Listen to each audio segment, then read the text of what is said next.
Adam Holt said he was going to be a little bit late. Chuck Yaden.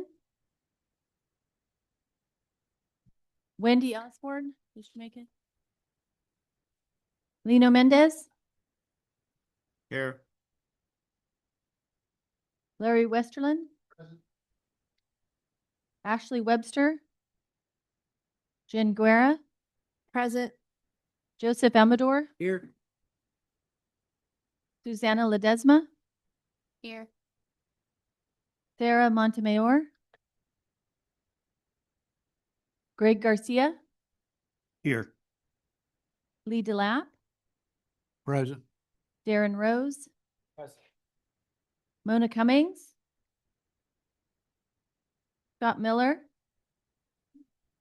Gail Miller. Present. Kay Burtkin. Here. Pastor Simon Bissell. Alternate present. Okay, thank you. Dr. Amber Crowell. Present. Dr. Esmeralda Diaz. Here. Veronica Garibay. Here. Alex Chavez. I think I saw you. Alex here? For Mandeep? No? Okay. Pastor Joby Jones. Naimeen Martinez. Here. Okay. Evelyn Morales. Here. Cher Mua. Here. Emilio Hippolito. Present. SB Sandoval. Here. We have quorum. Anyone not mentioned? Go ahead.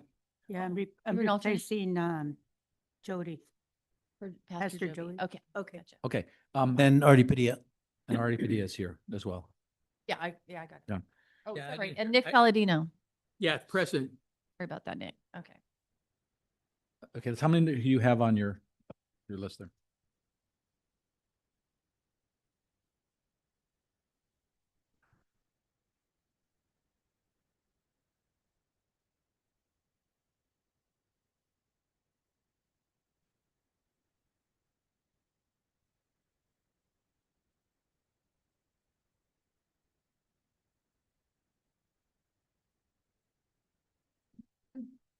Yeah.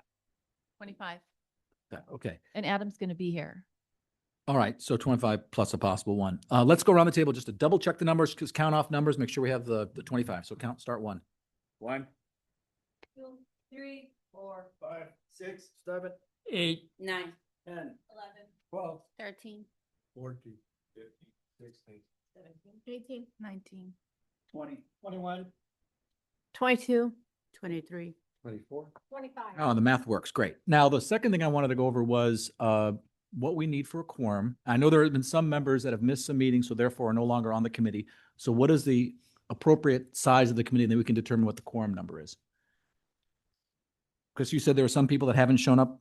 I don't want to say names, but I didn't call their name. okay. Mhm. So we're at 30 then? Is that the number for the size of the committee? Yeah. The committee is 30. Yeah. It's 30. So 16 for a quorum. All right. With that being said, I'm going to turn it over to Robert and we can get started. Oh, I'm sorry.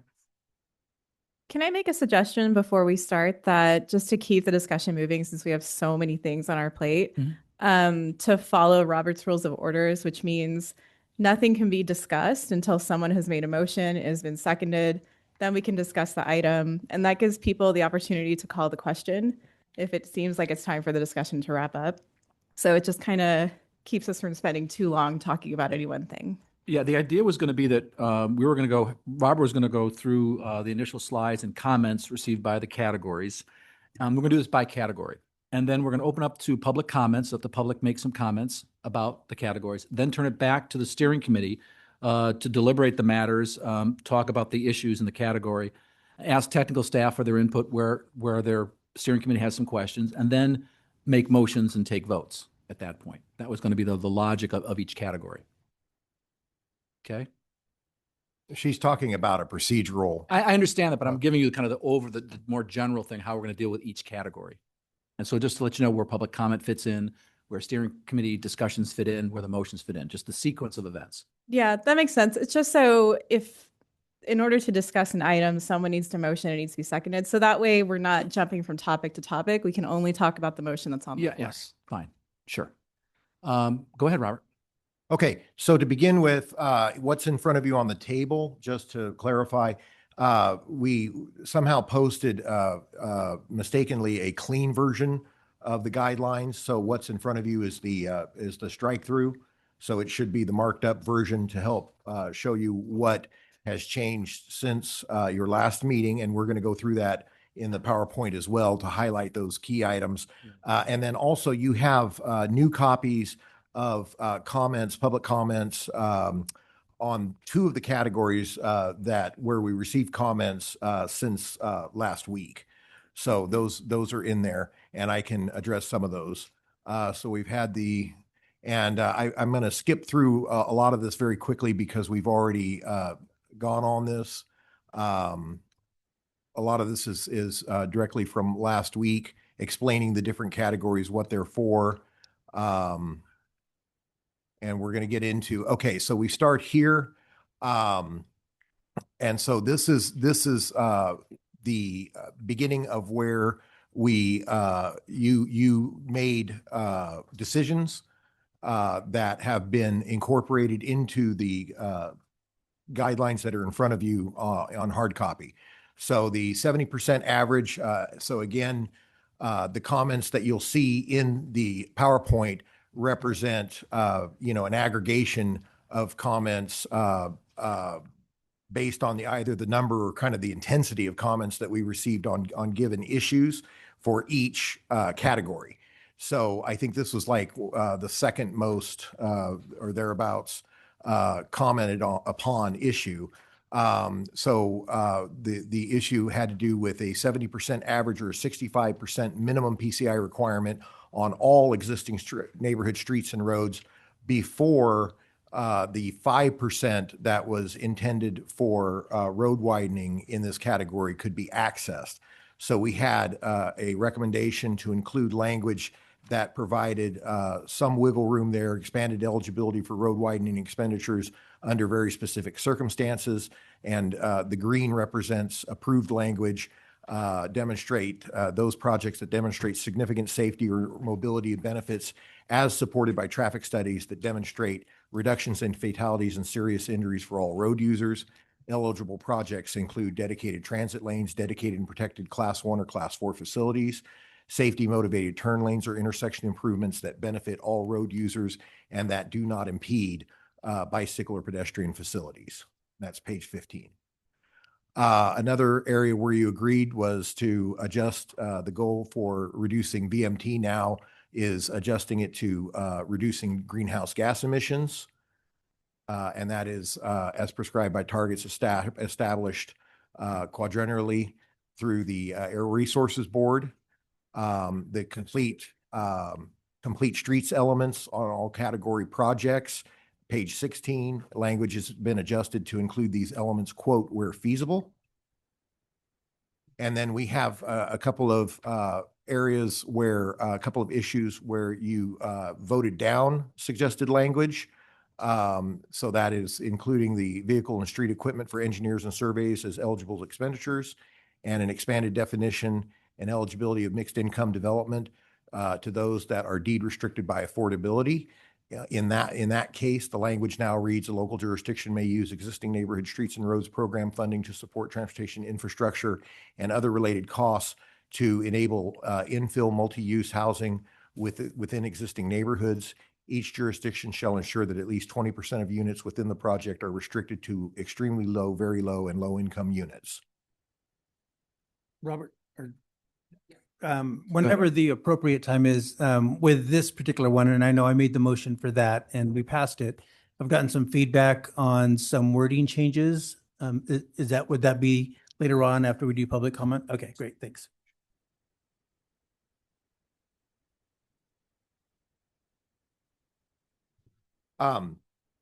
Well, okay, so this is language that's been approved, so, you're welcome to change, this is the time. You're welcome to change anything you like, but, it's got to go through the. What we can do is let's go through what you have, Robert, on Okay, roads. and And we then can we'll come come back back. to The it? first thing we'll do is we'll hit, if there's anything that was approved that the person who made the motion wants to make a change, he can then bring it up to the committee and we can have a discussion. Okay. And then you also approved, including, items that were previously considered ineligible in terms of, bicycle and pedestrian facility maintenance, expenses such as pavement resurfacing, water, electricity, and signage. Okay, so that leads us to, the big item that was left on the table, which is the maintain and build 120 miles of, new bike or trail facilities, by 2057, as identified by the active transportation plan. And then with the 70-30 urban split, and rural split. So this item was tabled. So that's kind of where we're at, with regard to this category. And so we would, revisit this issue and then anything else that the committee deems appropriate.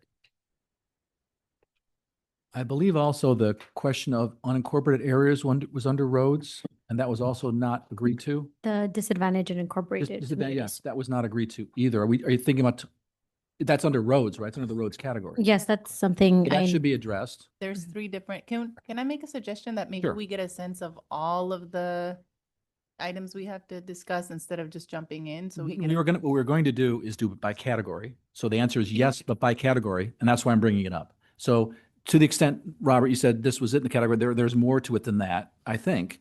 And so why don't we go through and say those things under the roads category that still need to be discussed? So one was the unincorporated areas. That issue needs to be discussed. What else? I brought up the point about public funding not being available for private roads, which was fine, but I mentioned that it could, if we can have at least an inventory of the roads that the county does not currently maintain. Right. Because they say they couldn't do it, but at least the inventory could be done. Yep, So yep. we don't see it, I don't see it in the edited version. Okay, we'll add that. Anything else under roads? I've got two items. Hopefully they're brief, but I got two items. Okay, are they under the class 1, class 4, that whole issue? Yes. Okay, we can deal with that when we talk about that. Are there any other main categories, subcategories under roads? Safe route to school. Safe routes to schools. You may tell you what it's about or just flag that it's. Let's just, we'll deal with it when we get to that issue, but we'll address it. Anything else? Okay, so I guess we're going to begin with the first one you talked about, was mileage issue on class 1 and class 4. So I guess at this point we can open up for discussion. Generally, there wasn't an agreement as to how to handle that issue. I believe Mona was the person talking about it. So why don't you want to start off the conversation?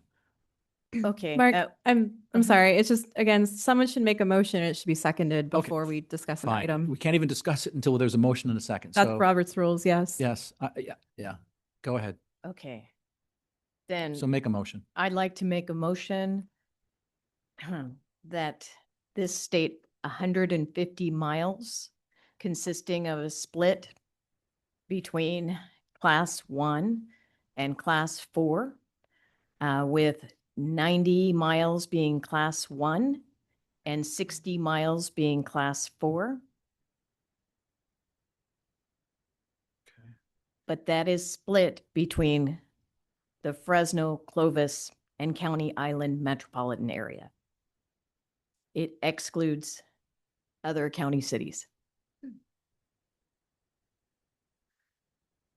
Okay. These are items we discussed last time. They're just not reflected here. Okay.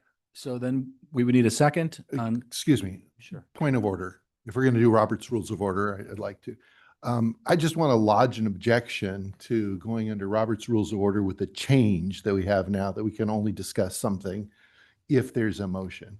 At least the time that I've been in this committee, we've had open and easy discussions. I understand the desire to want to get this thing done, and I appreciate that. But we're now changing how we're doing the procedure. I object to that. But if the committee wants to go forward just on a motion basis, Okay. that's fine. But I think that defeats what we've at least been working on so far in kind of an open discussion. So there, go ahead. I have a comment on that. I think that, yeah, and the informality that we had, in which we have run our meetings, had not been the best use of time, where we are spending a lot of time in, one issue or two, and then we finish the meeting without covering a significant part of the remaining items. So I think what I would like to have is more order in the way that we discuss. And if that is following the Robert Rules of Order, I'm fine with it. But otherwise, that we have a clear path without just discussing. Go ahead, Lee. So, Go, 1 second, let Lee, and then we'll get you. Lee, go ahead. I think it's up to us how brief Right. we want to keep the discussion, but I agree with Larry to change procedures at this point in time, I don't think is appropriate, nor do I believe that Robert's Rules of Order strictly complies with, you have to make a motion for a discussion. Every public agency I've been involved with, there's some discussion, and out of that, you formulate thoughts, build alliances, et cetera, which leads to the motion. Maybe I can offer a suggestion, maybe a compromise. We can spend X amount of time, 10 minutes or whatever, opening up to a kind of a free discussion and then go to the motion thing. So it gives people that kind of organic sense, which has been a part of these meetings, of being able just to talk freely about the concerns. And that might be your concern too, because I understand you do want to move things along. And I certainly agree with that. We have a lot to do. So would that be a compromise position for folks? Maybe give 10 minutes of conversation before we then go to motions? Does Yeah, that sound okay? yeah, because my two items really do not fall under class 1-4. They require some context to understand. If I were to give my motion out of the blue, people would not understand what I'm talking about. So you need to get some Okay. context. Okay. And I tend to agree with Lee, the approach, and Larry, is that at this late stage, changing it right now, I would tend to, disagree with. So I agree with Larry and Lee. Let's do this to move things along. Let's take a vote about whether or not you want to follow what we've been doing or go strictly by Robert's Rules of Order in terms of motions and then the discussion. So, can I Amber, go ahead. Sure. I'm not trying to stifle discussion. It's just everything has to be decided on tonight. Right. And so there's not a lot of space to just kind of share our thoughts on things anymore, even though we still need to do that. I So appreciate what you're saying. We Maybe have if a we- deadline of tonight. to Maybe get if this we done. cap it to a reasonable amount of time and not go on and on and on, like 10 or 15 minutes to discuss something and then go into the motions. Maybe that's a weird compromise. So how many people would like to kind of generally keep it the way it is? I think that's a decent compromise. Is that a fair, I don't want to 10 dictate here. 10 minutes open and then. Does that sound okay with everyone? And if there isn't a motion within 10 minutes, then we know we can move on. Okay, so we're on the clock. Amber, we're on the clock. We'll keep things moving forward. So with that, open discussion about these issues on roads. I think Mona had a comment about class 1 and class 4. You want to elaborate a little bit on that? Well, and this has been discussed at the last meeting. I believe it's important to separate class 1 and class 4, as class 4 is much less expensive as class 1, which is be walking trails, biking trails, et cetera, as class 1. So it's important to separate those miles. So and it be new miles as opposed to maintaining old miles that are already established.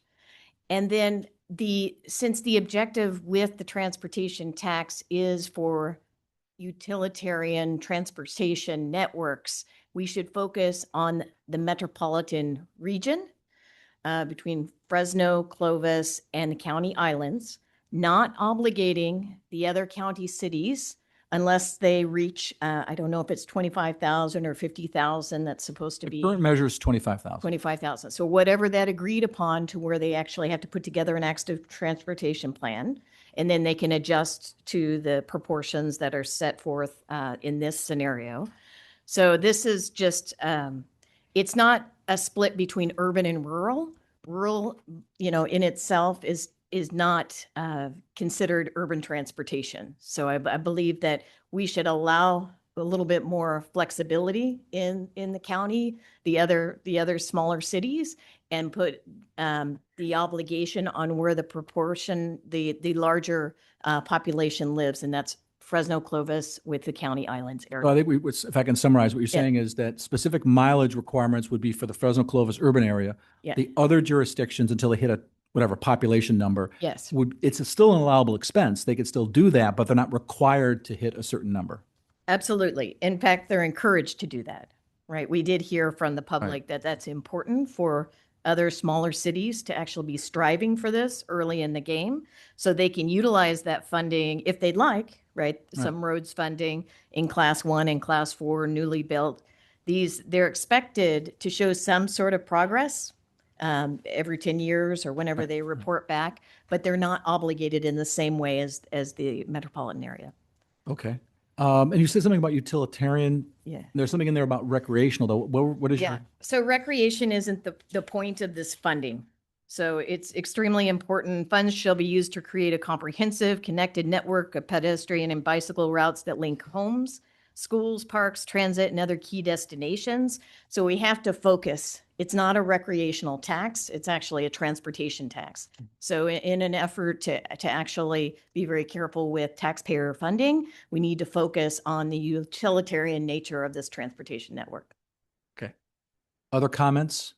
Well, go ahead, Robert, then Nick. Go ahead. I did want to point out, and I see a mistake here, a typo, but we did have to change the language. If you look at page 12, top of the page, we did have to change the language to adjust because there is no statute per se. The statute that established the active transportation program it does not specifically require an active transportation plan.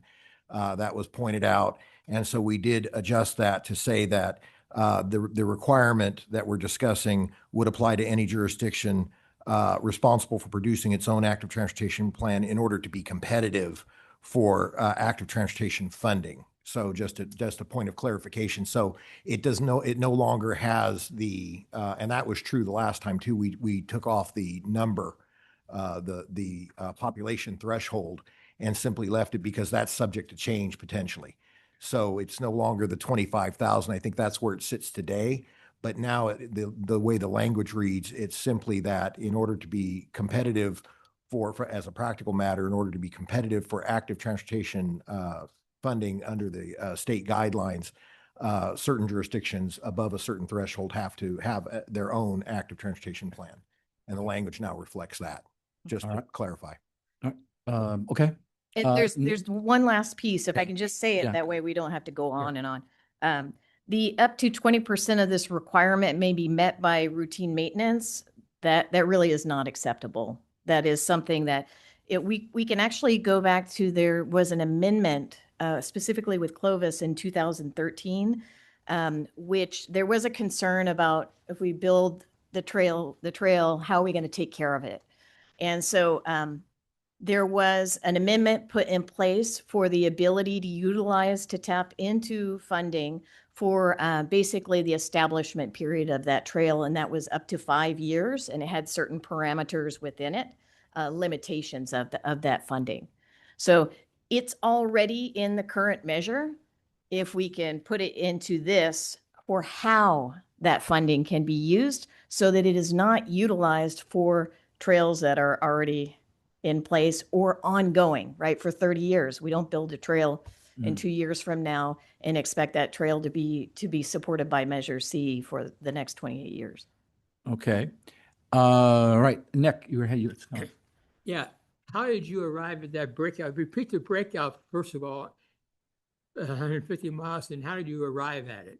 And then how did you split it out?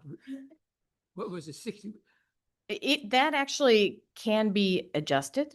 It can be. Okay. My more important point, though, is that I question tying the jurisdictions to particular numbers. I tend to support the 150 versus 120. I tend to support that. But I'm a little bit uncomfortable with saying you have to do so many miles of one versus so many miles of four. I would rather leave it to the jurisdictions to choose what they can do, 1 or 4. I recognize, of course, that 1s are much more Yeah. expensive than 4. It's apples and oranges. So there's a default, if there's a metric, that it's cheaper to actually put in class 4 versus class 1. I recognize class 4s are a lot less expensive, particularly the way the city of Fresno does it is much less expensive, which tend to be, soft hit posts or parking protected. There are other kinds of class 4s that are much more expensive to do, but city of Fresno currently are not doing those. And class 1s are much more expensive. So let me just cut this off, because we can actually, no disrespect, we can actually even cut it, because this is a minimum. So the minimum of 150 miles split evenly between 1 and 4, but having some flexibility of, so we have to be very careful to allow for just the fulfillment of the minimum requirement with the least amount of money possible under the roads category. We have to understand that active transportation, the entire piece of this transportation tax, went under roads. So we actually have to have some obligations here. This is minimum. And remember, this is an insurance policy. So you can actually obtain other funding to build trails and class 4 protected bike lanes, et cetera. This is just, Measure C just serves as an insurance policy. If the city of Fresno and Clovis, which they normally attract funding to build these amenities, then they don't even have to use this roads funding to build these trails. I agree. They can go after state and federal funding to the extent that to which state and federal funding may be available. Unfortunately, the current administration looks with disfavor on trails funding, but that's just it won't be for 30 years. But this is, as you said, this is the 30-year program. Nick, can I ask you? You said you had 2 questions that you wanted to bring up. I think They do not fit neatly under the class 1 and 4. Okay. Do you want to mention those now, or do you want to talk about those later? Talk with us later. But Okay. I'm still a little bit uncomfortable with mandating the jurisdictions, Clovis and Fresno. You have to meet so many miles of class 1, so many miles of class 4. We don't want to we don't keep going over that. So we got that. There's a difference here. Understand that. Well, yeah, Yes. Okay. Good. Get So, closer to it. I don't have a huge problem on mandating things, because I think she's right on that. You need to put some sort of minimum in there just to have something going in the 30-year mark. My only concern is maybe flip the 2, put the 60% class 1 and the 90% class 4, because of the extreme cost of the class 1 routes. And the whole idea of this is to give people transportation to different locations and stuff like that without having to cut into people's properties. Widening the street, the 10-foot easement is more acceptable than trying to get a whole park or a whole part of the thing to get the 90 miles of class 4 thing, which is isolated complete. No, I'm sorry. Class 1, which is isolated from the road altogether. So I think it'd be more reasonable to flip it the other way on the percentage. So that's flexible. So we could split it right down the middle. We could change that. I believe it should be 150 over a 30-year period of time. And we should make sure that just routine maintenance, it does not count towards mileage. Okay. Is there anybody else that wants to make okay, Larry? Yeah, thank you very much, and I appreciate your comments on it. So my objection to the 150 originally related to the fact that I was under the standing that there was only 12 miles that had been done in the city of Fresno. Mr. Mosier got up and it indicated actually there's 62 miles that has been done over the last couple of years. So I'm willing to pull back that particular objection on it. However, I would be supportive where there's the flexibility between either class 1 or class 4. And I'm loath to put a minimum on it or split it, but leave it out there. The class 1s tend to be, the higher ones tend to be where they're old railway right-of-ways, right? Both in Clovis and in Fresno, railroad right-of-ways are something that can be, or the canals that can be acquired or liability agreements can be put in place, no matter how hard it is with the irrigation district. I would like to leave their flexibility in that. I'm okay with it going to 150 now that there's actually 62 miles in the city of Fresno, and I was thinking it was only 12 miles. So, but I do like the flexibility that's in there. Sure. And, rather than, mandating that you have to do this, knowing both folks in Clovis and in Fresno, they are trying to do the best that they can with the space and the time that they have to do it in. So. And All it's right. split out in the metropolitan. Last comment, because I tried to keep this thing to 10 Yeah, or 15 minutes. So last comment you want to make, Mona, before you make a motion? No. Is it? Okay, so. Yeah, I've it's said gonna what be- I need to say. We're not going to be rigid about things. We're going to be flexible, right? So anyway, so I think that's enough of a conversation. Does someone want to make a motion on this? Well, I can make a motion based on also the feedback that we heard here, because I don't want to be completely. Maintain and build 150 miles of new bike or trail facilities, class 1 or class 4 by 2057 as identified in the active transportation plan.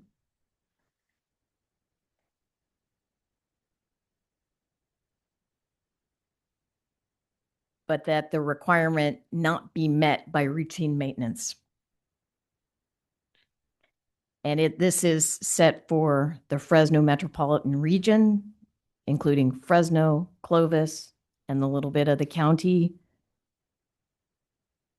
to prepare according to the proportionate population. So it's just to be clear, no requirement then on class 1 or class 4? No requirement on class 1 or class 4. It's flexible. Okay. Yeah. 150. 150.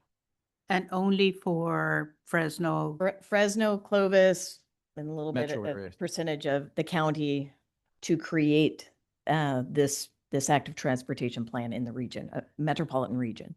And that knocks out the 36 rural areas. No, there should be language within it that allows for the showing significant progress in these areas every 10 years towards these efforts for class 1 and class 4 connectivity within those areas, but not an obligation. Right, but your obligation is 150 just for the urban areas. Yes, Whereas it was 120 before, yes, Yes. and knock off the rural areas. yes, the obligation. The obligation would be, it'd be, I think you said substantial progress, Substantial progress, but not a specific number. but not a for the rural specific They number. had agreed to 120, and it was to be divided by the rural and urban. Why is the urban? They getting can still utilize, So road would funding you be for that. okay with 84 miles for the urban area and leave the 36? No, rural is actually under the transportation tax, like I mentioned earlier, is not considered. I understand all It's that. more He clarif- recreational and not as critical for getting people to work or school or metro. Right, center. but you're Right now, taking from the rural areas, and I'm saying, then you clarified that it's not an obligation. I understand that. Mhm. But why should the urban area get all of it? I mean, just, It's a requirement. well, for right them. now, let's do this. Right now, we have a motion, and let's see if that doesn't pass, then we go back and we'll do a second motion. But right now, you have a motion. If I try to understand this to make Yeah. it's clear. So it's 150 miles of class 1 or class 4 in the Fresno Clovis metro area. Do not include maintenance as part of the calculation. Am I missing anything? Right, towards the mileage satisfaction. Am I missing? I don't know if I'm missing anything. I don't think I am. Um, I think that is, anybody? I don't think I'm missing any. I think that's basically the motion. Okay, so that's your motion. We need a second. Second by Lino. I think at that point, I want to open up to comments for the public. Yeah. So if there are any comments from the public at this point, we can take those comments. And that can be from technical staff. It can be from members of the public. We'll do that briefly, if we could, for 5 or 10 minutes, and we'll bring it back to the steering committee for a vote. Good afternoon. I'm Jill Gormley with the City of Fresno Public Works Department. I would recommend that we maintain the current language in the draft final of maintaining 120 miles of new bike lanes, Class 1 and Class 4, and keeping the maintenance verbiage in that requirement as well. Removing that, at least for the City of Fresno, will be burdensome, not only in achieving those miles, but also in maintaining the current and proposed mileage of facilities. Robert, or Paul, for clarification, in the current draft, maintenance is covered as an expense, and there is no cap, right? Correct. Okay. It is allowable, yes. Yeah, okay. And there was a suggestion of the 5-year as the amendment showed from 2013. Like that. Do you want that as an amendment to your motion? Yes, there should be a 5-year establishment period based on the 2013 amendment, which was passed with the city of Clovis. So basically, to make it simple, adopting the 2013 amendment as part of this. Yes. Package. That way they have access to this establishment period, that 5-year time frame, but the cities should take on the responsibility of their own assets in the long term. Okay. Does everyone understand this? Does anybody want clarification on this? Okay. So the measure, because full disclosure, I was part of drafting that measure, and it was because the concern was that they couldn't build trails because they couldn't maintain them. So the agreement was to provide up to $50,000 over 5 years at $10,000 a year to help maintain the trails, because the thought was with Clovis and Fresno, they said that it takes about 5 years for trees to be established. And after that point, you don't have to worry so much about the irrigation lines and all that. So that's how we came up with that number. Now that number is 2013, and inflation has, it's these things cost more now, obviously, than they did in 2013. But that was the genesis of that amendment that was approved. Okay, this 5-year time frame to do something, that really seems to me that you're tying the city of Fresno's hands. You're putting quite a burden on the city of Fresno to begin at 150 miles, which I tend to support. But that 5 years, explain that again on maintenance. So it's, for example, if you build a trail, it's kind of like planting a tree. You plant a tree on those trails, you install irrigation. So you have the physical infrastructure for you to bring that trail into full use and for the trees to grow. We need to make sure the irrigation stays in place, or if it needs to be upgraded during that period of time, there's expense that goes towards that. Same with trees. But usually after a 5-year period, you put it on a cycle of checking on the trees every 7 years or as needed. And that's a typical expense that a city would take on to maintain its own Was city. that Measure C funds? Excuse me? Will that be Measure C funds? Not after 5 years. 5 years, yes. But after 5 years, It'd be a city expense. City expense. I'm just for clarity, this 5-year mark starts when that section of trail is completed, right? Yes. So they're not saying it's like the first 5 years you No. can do this stuff. It's after that section of trail is completed. Say in they have 15 years, they decide to build out a mile of trail and they use this particular piece of it, then they'll be able to take care of that piece of the trail for 5 years. Using Measure C funds and not utilizing general Measure C federal funding. funding. Okay. I'm still unclear. Okay, so for 5 years. It's establishment. It's a standard establishment period. They use Measure C funds for 5 years. Yes, we're allowing them to have some access because we do understand that it actually takes some effort to take on a new asset. But then after 5 years, the maintenance has to come from some It other. sure Yeah, does, we sure said does. why don't we keep repeating this? Because we want to move things along. We got a lot to do. So it comes from the city general fund. It's initially 5 years from Measure C. After that, the city picks up the expense, It's like a which Mona is saying is not that expensive. It's on a cycle of 5 or 7 years of doing tree trimming or what have you. I want to get to the motion and a vote.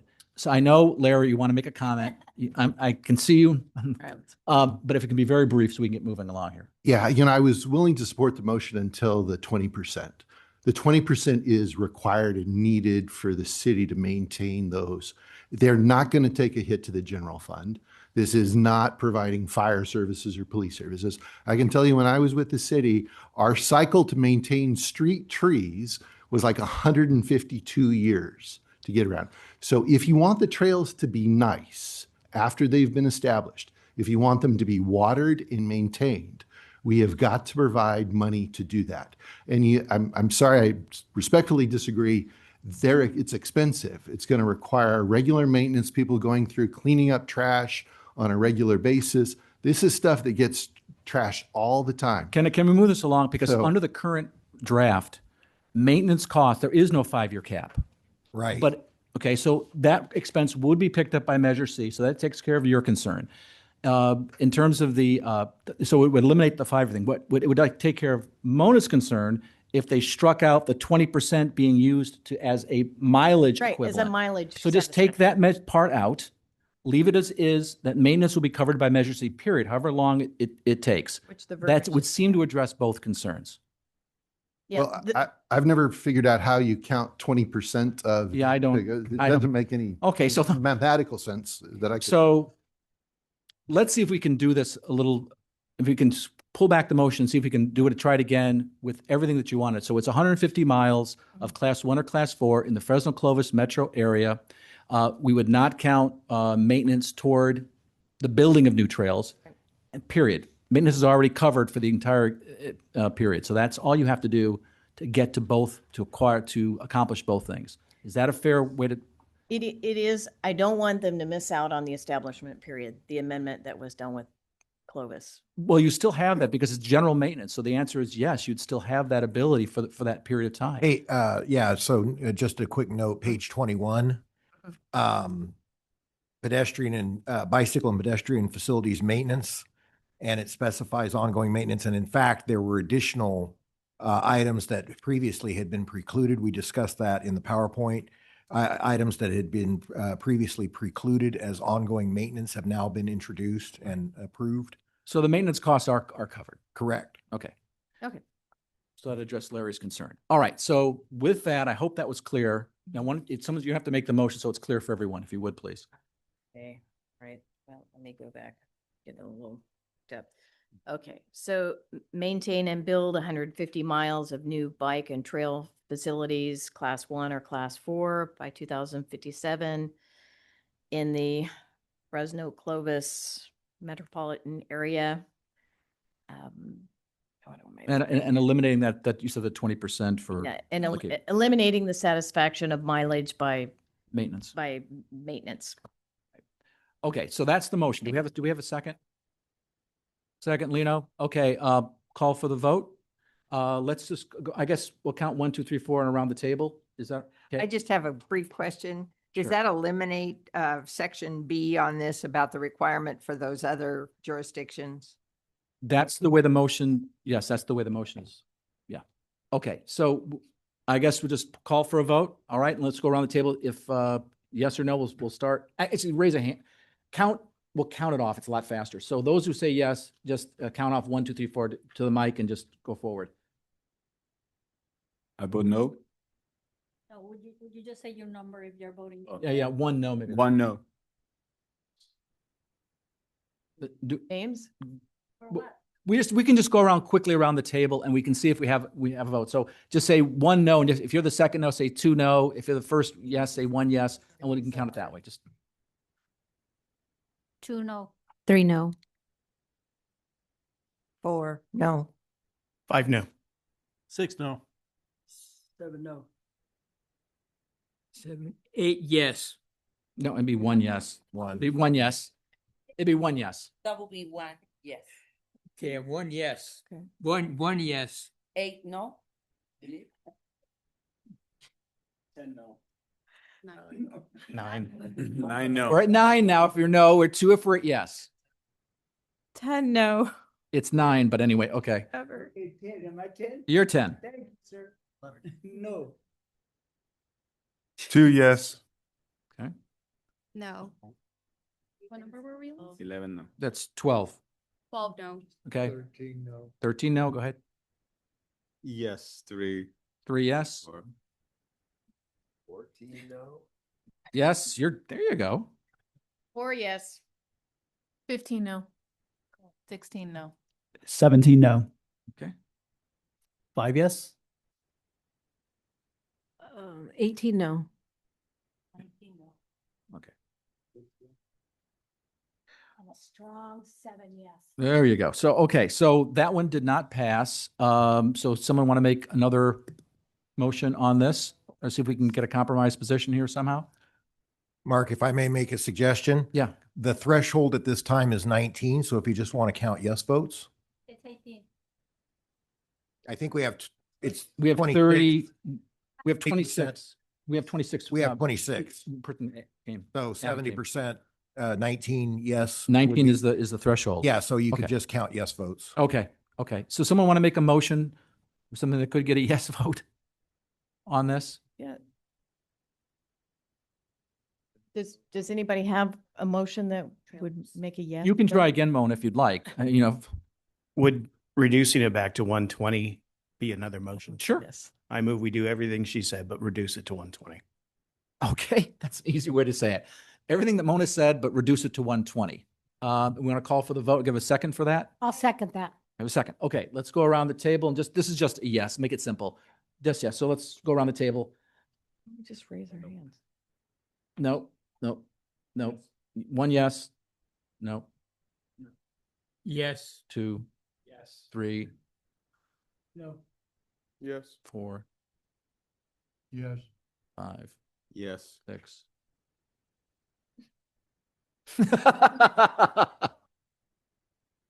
Oh, 7, 8. Nope, nope. No, 120. Yes. Okay, so we're still short. And want to try another motion. I'd like to, Okay, hold on. Let's let Kay first, and then we'll get you. Go ahead, Kay. I mean, I think 150 miles is fine. 5 miles a year seems reasonable, but I want to put back in the requirement for the areas outside of the metropolitan area, including these others that had been included previously Okay, under B. okay. That's a motion. Do we have a second on that? Can you explain? I think What was the motion? It's What was the motion? I think it was 150 miles, but include the rural areas in the proportion just like they were under the original draft. Okay, does that make sense? Is that clear? And I think the rural areas that were defined already for us in Part B, those Okay. that had So just access to active the only transportation. change then, I mean, we're taking out the maintenance thing that counts toward building, but the only change there is just changing in the draft, 120 miles to 150 miles. Those are basically the two changes. Are you clear on that? So it's increasing it from 120 to 150. And the second thing is striking that you're going to use 20% of maintenance money for meeting the mileage allocation. That's it. That's the motion. Do we have a second? Sure. If we're excluding the maintenance, that other page, what was it? 20? No, we're not excluding that. No, that's still there. What we're doing is we're saying you cannot use maintenance as a way to show that you're building new trails. I got a question, Mark. Sure. So instead of making a motion and second and then vote, why Mhm. don't we do a motion, second, and then give the people the opportunity to say why they don't like it? Instead of making 50 million motions. Okay, And all right, voting. go ahead. So Sure. just if anybody has a reason why they don't like it, Fine. I like a percentage of first and class 1 and class 4 spelled out. So then people know exactly, because I get the whole class 1 is more expensive than class 4, but there should be still a minimum amount of each is my 2 cents. Okay. There can be, by the way, an amendment to the motion, right? And that just needs a majority support, doesn't need 70%. If you want to make that as an amendment, we can talk about that. But let's have a conversation, like you said, in terms of what are people's concerns here so we can move this along. Yeah. I didn't like the fact that rural communities were excluded, although it was presented as, oh, we're not going to put the burden on them, but otherwise they're never going to get it. If it's just not mentioned specifically that it has to be done, it's not going to happen by a miracle. So I could leave with some wording there that says that encouragement, or it doesn't Significant. have to be mandate, but I don't like that rural communities are left out. What could language like Mona mentioned, significant progress, would that meet your concern? No, because it wouldn't take the mayors or the county for that matter to really do much. Okay. What sort of reporting is done every 10 years? If you're asking these communities to report back with some sort of significant progress, do they actually have to say something? Do they have to show something? I would pass that to Robert. I would assume yes, but Robert can answer that question. So the as part of the annual audit process, and I think we have FCTA staff here who might be able to answer this more thoroughly, but the cities are required to report on their progress annually. So it would be, in my mind, it would be a matter of updating forms to include a lot of this information. So that it would be a question essentially on a form and how they answer that question. So what steps were made in the Right. last year or 5 years or Okay. Yeah, miles of trail built or class planning for that? Right. Yeah. So, sorry, but clarity question. It sounds like we want to, specifically, we're okay with either the 150 or the 120, but they wanted to make sure the urban area or the remaining cities, and this is 84, 36. 36 is for all the remaining cities, and because the city of Fowler is never going to be able to afford 36 miles. No, that's for all the other outside jurisdictions.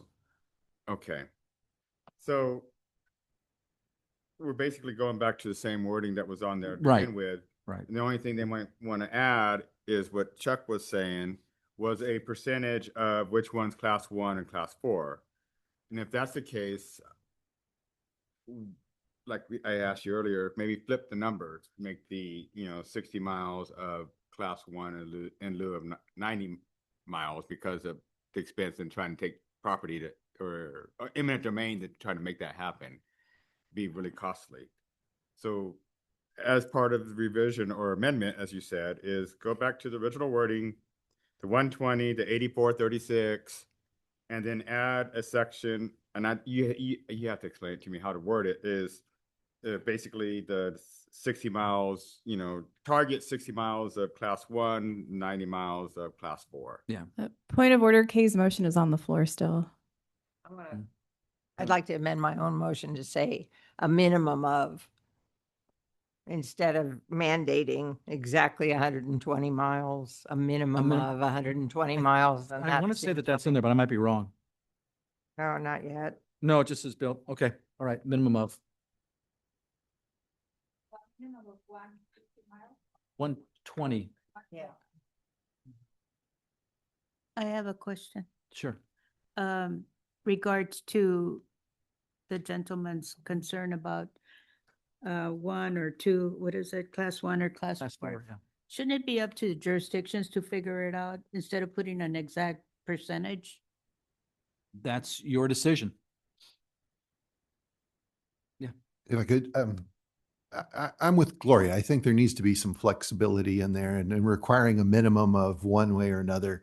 But I'm willing to support the motion as it currently stands at the 120 as originally did, as a minimum. So, thank you. Yeah. Yeah. Lee?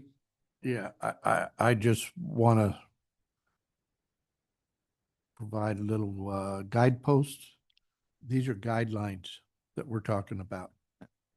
Guidelines.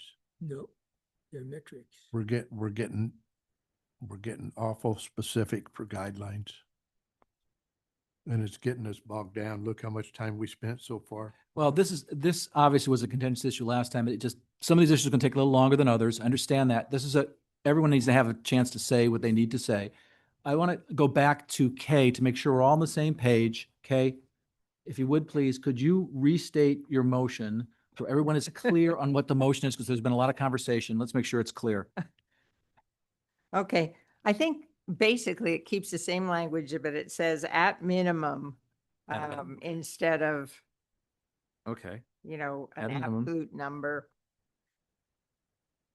And we already talked about taking the 20% of maintenance as counting toward new trail. Take that out. Yes. Because already maintenance is already covered under this provision.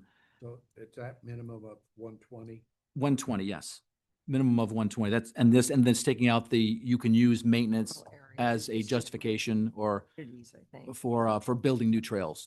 Take that out. Maintenance is covered under the measure, but he can't use it as justification for not building new facilities. Do we have to define rural as rural communities as opposed to just rural areas, which would be recreational, I'm assuming? It's, No? it's at the top of page 12, which communities count. Okay, okay. Perfect. All right. So with that, with Kay's motion, do we have a second? I'll second. Larry, second. Let's go around and see how many people vote yes on this. No, wait, any more discussion? I'm sorry, any more discussion? Yeah, Lena. Just for clarity, can we have it? So we're going back to what's read. in The item original 40. language, 120, what we're changing is adding at a minimum, as opposed to say, Bill, to at a minimum 120. And we're also taking out, was it section D there or something? There was one of the sections using Yes, D. 20%. Yeah, using 20% of this requirement may be met by routine maintenance, taking that out. Okay? So with that, let's go around the table and we'll take a vote on this. Yes or yes, I guess. Yes. Yes. Yes. Yes. Yes. No. Yes. Yes. Yeah. No. Yes. Yes. Yes. No. Yes. No. Yes. No. No. Yes. Were you counting the votes? No. Okay, let's go around. We have to count the votes. I thought you was counting the votes. I Just take apologize. notes. We'll just go around. It shouldn't take. Just, why don't you vote it? Yeah, if you're voting yes, just say a number. We'll go around the table. It's quicker that way. Just say 1. 2. 4. 5. 6. 7. 9. 10. 11. 12. 13. 14.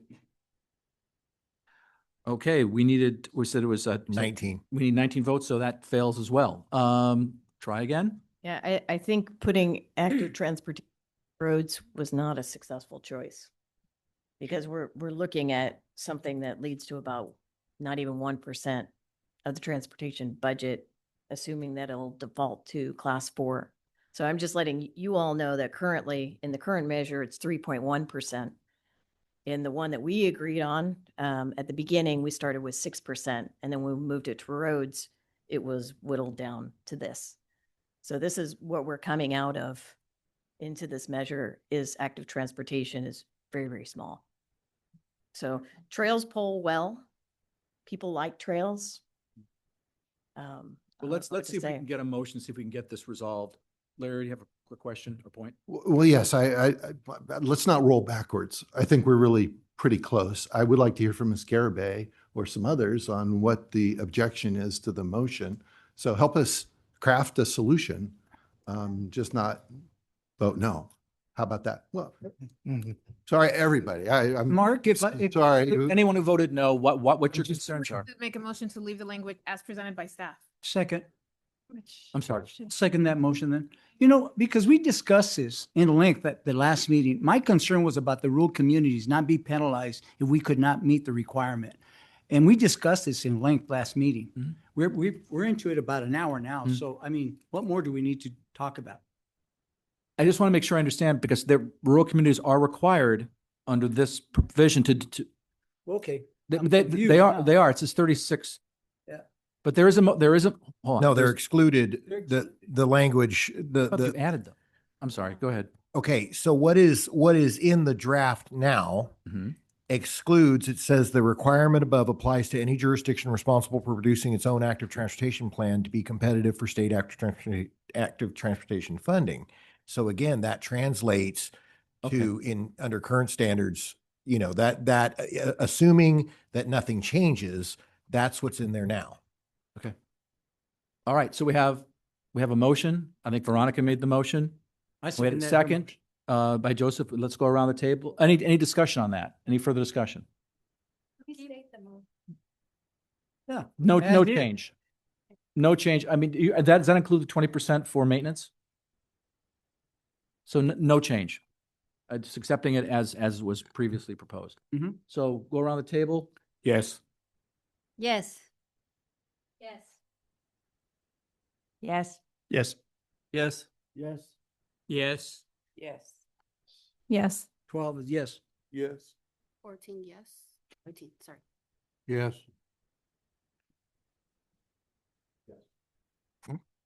Yes. Yes. Yes. Yes. Yes. I I give up, yes. Okay, the motion Thank you. passes. Thank The vote count, I'm sorry, 23. we just had people saying yes. Could you just, people could go around, and say, the one, people who said yes, just say 1, 2, 3, 4 and go around again. 20, Post 13. 23. What we can. It'll only take a second. It'll only take a second. It's not a big deal. Just count off the numbers. Threshold You was said good. yes, please. 3, 4, 5, 6, 7, 8, 9, 12, 13. 14, 15. 19, 20. 21, thank you. 24. There you go. 24 votes. All right. That's taken care of. So the next thing they were going to talk about was the, To do nothing.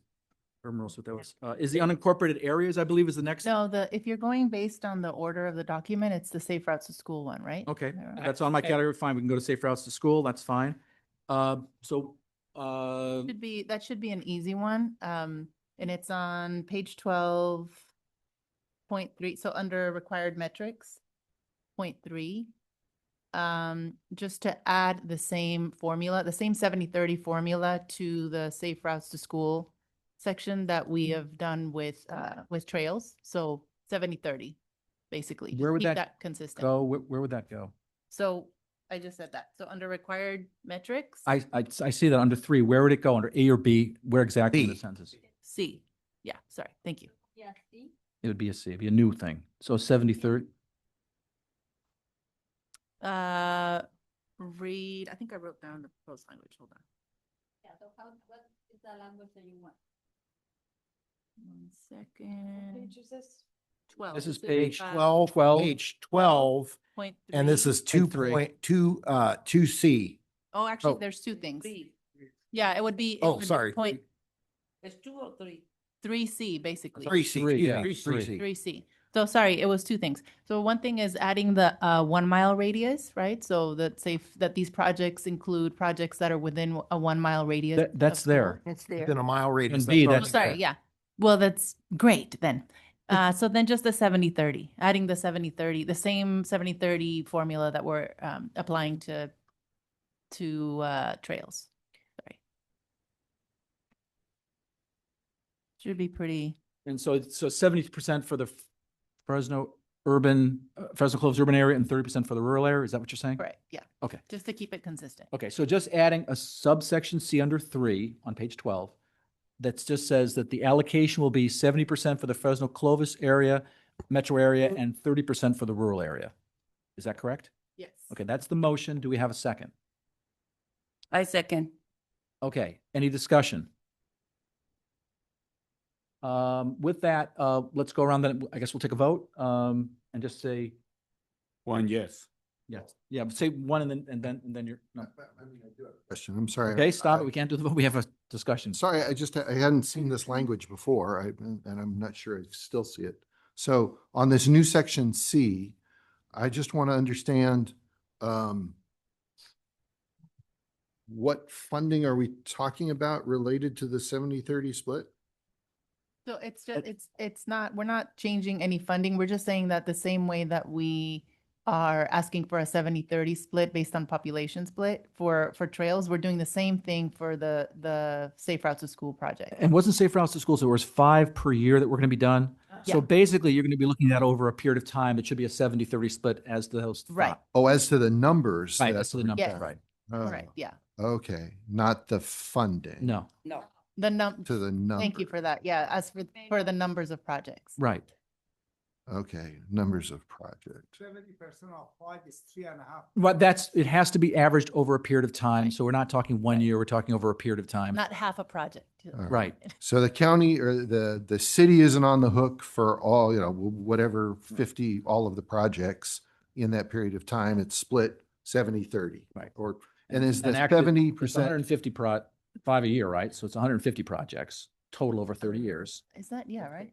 Yeah, Right. So And that 70 is Fresno, Clovis, yes. the urban area, So not, like the trails, yeah. okay. Yeah, I'm sorry, I didn't see that language. I wasn't quite sure I understood. So, okay, I understand now. Thank you. That's just helpful. give it a, maybe I can give it a 7 times 50. So what you're saying, 32.14. So 32% of the projects need to be in the Fresno Clovis area. Is that right? I'm doing the numbers again. Hold on. That's not right. That's not right. That's not right. That's not right. 0.7 times, hold on, Jesus. 105 projects have to be done in the Fresno Clovis area and the 45 had to be done in the rural areas. That'd be a 70-30 split. Okay? So it'd be so to make it clear, Sabina, to make it clear for your proposal, you're saying that 105 of these safe routes to schools need to be done in the Fresno Clovis metro area and 45 need to be done in the rural area. Okay? So for clarification. All right. And do we have a second on that? Yes, I did. Second. Okay. Any further discussion? With it, let's do a vote. 1, yes. 2 yes. 3 yes. 4 yes. 5. 6 yes. 7 yes. 8 yes. 9 yes. 10 yes. 11 yes. 12 yes. 13. 14. 18, 19, 20. 21. 22. 23. Okay. So it's unanimous. There you go. Yay. All right. So that takes care of safe. Now where are we? My next list here we've got is the unincorporated areas and the inventory on. Yeah, I'll begin by reintroducing my motion. So my motion is to have the language under program requirement number 6 on page 16. Okay. Read the County of Fresno. Can you just wait 1 second, please? Let's catch up to you. And what number are you again? Program requirement number 6. You. So my motion is to have the language read, the County of Fresno is annually required to spend a minimum of 12 and up to 15% of its local allocation in identified disadvantaged unincorporated communities as defined by Government Code 65302.10. The specific percentage within this range will be determined by a needs assessment of complete streets. This will include things like PCI, sidewalks, curb and gutter, lighting, and other safety measures, bike lanes, etc., with the following implementing provisions, such as the County of Fresno shall complete a disadvantaged unincorporated community needs assessment by January 1st of 2029, and that the County of Fresno may spend any remaining funds set aside for disadvantaged unincorporated communities and other county areas once identified needs have been met and the average PCI of all ducts reaches 70 and each local road within all ducts attain a 65 PCI. This shall be evaluated every 10 years. I hope everybody got that. I didn't write it all down, but I think you got the gist of it. And the gist of it was 12 to 15% plus specifics because it's not just the road itself, but it's also complete streets. Correct. That's a quick summary of what you said. We'll need that language emailed.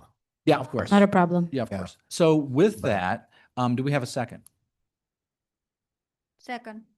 We have a second. Okay, so let's open up to discussion. Anybody have questions or anything you want to talk about here? Go ahead, Larry. Well, yeah, this is so specific and so detailed. I don't think we should consider it actually today.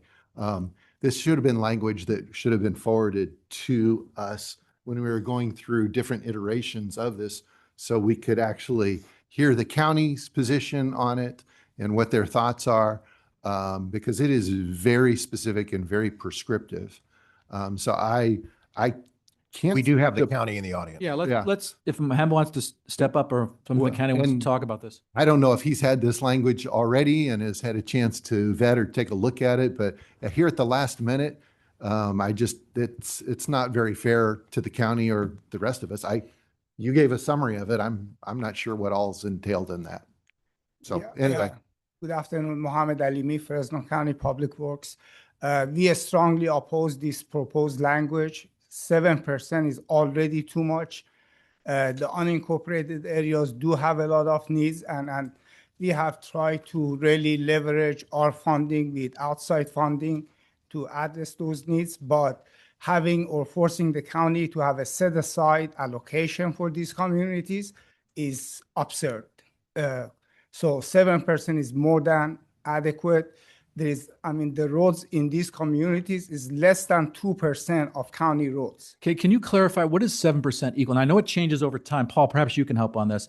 I know the number changes over time, but what does it start? What's the total amount over? Do you have the total amount over 30 years? What 7% would allocate?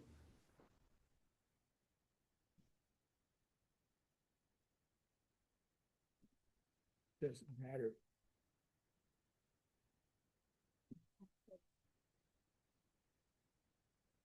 Doesn't matter. It might also help to know what 12% would mean so we can compare 7% to 12%. Yeah, so I have the first column is 7%, the second column is 10%, third column's 12%, and the fourth column's 15%. I have a handout. I will also hand this out. Yeah, so at the bottom here are the differences in the totals. It starts at about 75 million at 7%, 108 million at 10%, 130 million at 12%, and 162 million at 15%. Yeah, the very bottom. I have a handout here. Basically, 75 million over 30 years. The 12% would be, is this a 10% figure from 130? So it's even higher than that. So it's 12%. Which one is the highest? Yes. What's the category next? Is that 12 or 10? 12. Yes, okay, so based on the proposal, it would be a difference between 76 million over 30 years versus 130 million. That's good. Yeah, go ahead. So I have a question. So can you explain your firm, position to this? Because just to remind you, one of the principles that we discussed in the very first meetings is about fixing the roads that are worst first. Okay. And with all due respect, the roads that are worst are the ones that are being targeted in these disadvantaged communities. So can you explain why are you opposing to this? Is that the percentage that we're suggesting, or just the money that we are asking to go to DOC communities? Well, a lot of these communities, we talk about lighting and other, improvements that would require the community to take some responsibility for them. We have had to maybe improve the water system and the wastewater system for some of these communities, but they have become neglected because there is no special districts in those communities that the residents pay toward maintenance of those. And the county cannot really do that for those communities. Other communities, the residents are responsible for the maintenance of those improvements. So a lot of these communities, they lack, for instance, a stormwater facilities. So we can't just put sidewalks without curb and gutter and without storm drain. So it's not just the road pavement. Road pavement is one small component of the improvement that's needed. And there's maybe 60 miles of roads in all these communities. It doesn't take much as far as funding to repair all those roads. But repairing the road is not all the problem. So you touch the road, you have to maybe add sidewalk, you have to add curb and gutter, and those roads, the houses are so next to the pavement that there is no room to basically widen the road and put sidewalk. We're having challenges with some of the encroachments into even the existing right-of-way, yet alone acquire additional right-of-way to put sidewalk. So you are asking us to do things that is going to take a very long time to really do, and we have tried to do it in Biola, in Crowders, and we are looking at some earmark money to do some of those improvements because we're talking about quite a bit of money needed for some of these communities. So the set aside is not going to help all the issues, because if we have to use this set aside money to improve the water system and the wastewater system and put a storm drain system, well, it's not going to be adequate. And let me finish, please. So you're also requiring the county to spend that money on an annual basis. Projects take years. Projects take 5 to 7 years to finish. So you have to take an average over a span of 5 years, say that county has spent 7% on average, not 7% every year. It just doesn't make sense to do that. Can we just get clarification on how many miles are we talking about in these unincorporated areas? And what is the population? Those typically you look at as road miles and population. What are we talking about for these unincorporated areas? But before you Can we just continue, get that fact out and then we can continue the conversation? It's on the top line there on each of your graphs. The 56 miles making up 1.65% of all county roads, and the population's 13,154, which is about 8.2% of the county's population. So someone want to, go ahead, Lino. So I had questions. In the original write-up, it was 5 million per year. And she's asking, it's very well written, by the way, the 7%. But she made the comment in there, once those things have met the PCIs, the funding wouldn't be necessary for that. thank you, Lino. So I it's was bringing going it- to So it's emphasize bringing that. it up to the PCI, and it's 56 miles, and if the county can't fix this 56 miles in that time, then I thought I heard something about complete streets. What was it? No, that's just to be one of the components to be included in the needs assessment. Okay. Yeah, there's other measurable complete streets components to be in that assessment. But again, I'm glad that you recognize that the needs in the disadvantaged and corporate communities are vast because it's going to take a lot of money. But again, I hear your concern. But again, the provision, that second provision I mentioned, which is that the county of Fresno may spend any remaining funds dedicated or set aside for ducts in other county areas once we reach that PCI threshold. Okay. So it's not saying the ducts need to receive the 7% annually every year over the next 30 years. It's just saying we agreed, right, as a group, that the worst streets need to be fixed and that it is mostly in the disadvantaged and incorporated communities that have been historically neglected and underfunded. And so by, again, really incorporating this provision, that ensures that your concern is met and that our streets are fixed. Because if we keep going based on that mentality that it's too much for such a small population of the county, we're going to continue to see these communities be disinvested in. So just for clarification, it does like sunset in essence. Once you get 70 PCI on those 60 miles or so of roads, it kind of sunsets. It goes to other need areas. Yes. It sunsets for those unincorporated, but it still is available for the ones In other county areas, yes, not exclusive to ducts. Only after all ducts reach the 70 PCI average. Okay. Yep. Or 65 per street. Yeah, go ahead, Mark. I'm sorry I missed the first portion of this. I had to run to the restroom. But if it's my understanding, it's the set aside. I think it's language similar to the bikes and trails, right, that was discussed earlier. If it's not set aside, right, and if the language is not clear, right, and strong in there, the concern is that it could be overlooked, similar to the rural communities that we discussed about earlier. The second point that I want to make, I think it was discussed in a steering committee meeting a while back, one of the meetings, right, there was a $4 project, $4 million project, right, in one of the rural communities, and I think those were like state or federal funds. I'm doing the math here, right, 36, if there's one project in each community, it's about $4 to $5 million, right, it's one project per community over 30 years. Okay. Any other comments? Sure, go ahead. Yeah. About 4 o'clock meetings ago, I picked up a piece of paper that was going to ask for approval of some of the projects.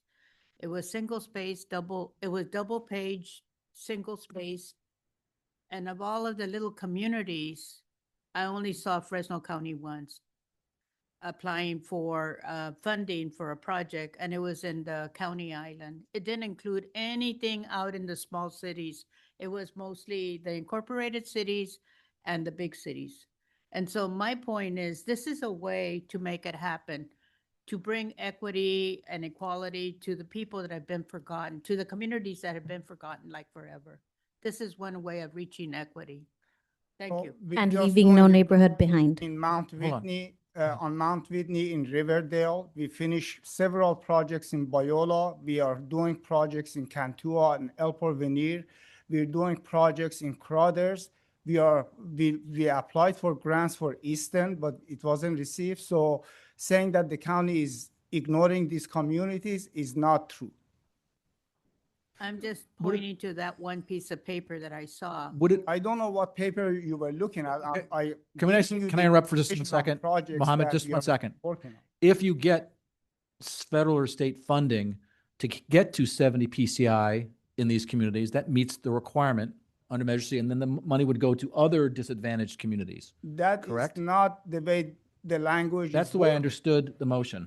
I'd like to repeat it. So the second provision is the county of Fresno may spend any remaining funds set aside for ducts in other county areas once identified needs have been met and the average PCI of all ducts reaches 70 and each local road within all ducts attains a 65 PCI. This shall be evaluated every 10 years.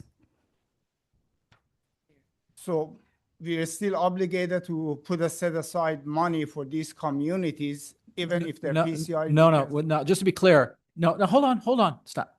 What they're saying is, and yes, until they hit 70 PCI. Once they hit 70 PCI, you still have that allocation, but it goes to worse first. It goes to the other communities that have needs in the county. It's no longer limited to those unincorporated areas, correct? Well, every road that the county touches on serves some sort of a disadvantaged community. Well, that gives you a lot of flexibility then, doesn't it? I mean, look at Fowler, how many disadvantaged communities it goes through. So we just doing a project designing Fowler Avenue, south of Elkhorn. I So just think every project that we work on does serve disadvantaged. To assuage your concerns, I think if I understand, you can correct me if I'm wrong with the proposal, is they first want to address the unincorporated areas and get those up to 70. Once that happens, they're asking you then to make sure that whatever's allocated goes to other communities that are in the worst shape, which follows the guidelines, I believe, the guiding principles. Yes. Leave no neighborhood behind. It's not like they're always focusing on these unincorporated areas. Once that target is hit of 70, you then move on to any other areas that of need. So does that address your concerns? Yes. I want his concerns. Well, I mean, I don't have a concern, honestly, but to me, there should be more flexibility and leave it to the local agency to prioritize, not these guidelines. The agency, and we try to really help the whole infrastructure to improve. If the roads connecting these communities is in terrible shape, well, I mean, it's not going to help those communities either. So we need to prioritize these in a way that makes sense from engineering standpoint. Well, there seems to be two things here. One is getting the unincorporated areas to 70, okay? But once that's done, then they say focus on the worst first. Now, that's something, Gail, you're on the committee. That would be an audit. And if the county says, oh, these are the worst first, and a group says, no, it's not, there are other areas that are in worse shape, that then would be something for the oversight committee to then weigh in on. Hey, county, you're doing it right, or hey, county, you're doing it wrong. Correct? Isn't that the way it would be handled? Yes. So we should maybe hand off our pavement management system to the oversight committee to manage and prioritize. Well, what I'm trying to explain, and I hope I'm being clear, is that this requirement on unincorporated areas only exists until they hit 70. Once they hit 70, it's done. But what they're saying is, which is consistent with the guiding principles, that we're going to deal with worst first. After that, we're going to deal with worst first. So it's bifurcated. There's two things here. One is the unincorporated areas, hit 70. Once you do that, they're saying, I think, is follow the guiding principles the steering committee agreed to of dealing with worst first. And there's that's a very worst first is a very broad, how you define that may be different. The county's opinion may be different from, local organizations, but that's, I think, what the proposal is. So Okay. is the PCI of 70 an average PCI for the roads in that Yes, community? average PCI for all ducts, so all disadvantaged and incorporated communities. Okay. Those 56 miles need to have an average of 70 PSI, and then the funding gets. But any individual street needs to be 65. Yes. Well, you can make it 65. I mean, if it's 61 and you have to improve it, you improve it to 100. You can't incrementally improve it from 61 to a 65. Great.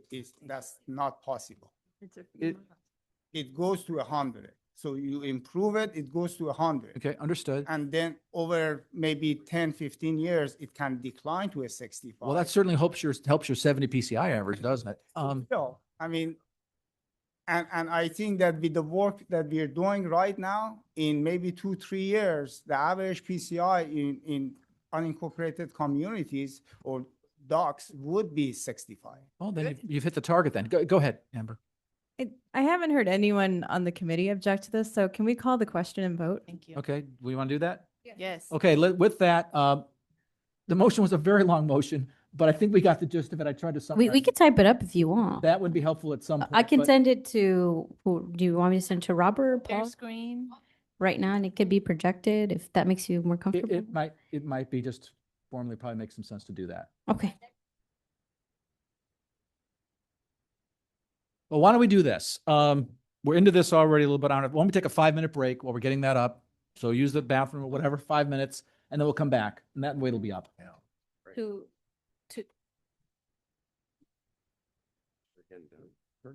Well, it's not here. Oh, okay.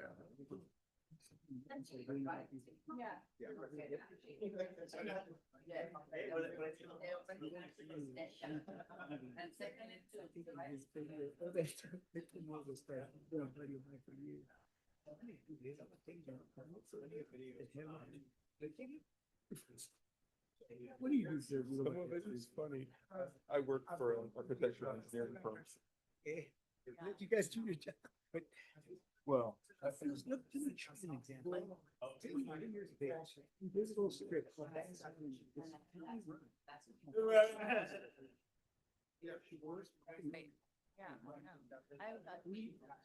after you redo a road, and how long it would take to get that down. He said about 10 years.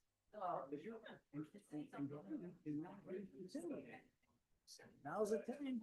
Now's the time to get you. The people that ultimately should be accountable for this stuff are the electeds. Yeah, you're absolutely. I was a mayor of Minnesota at one time. Over 30 years. Give them a lot of freedom. And so I think the spirit of this, I understand, but really, I'm just gonna say. County mayors.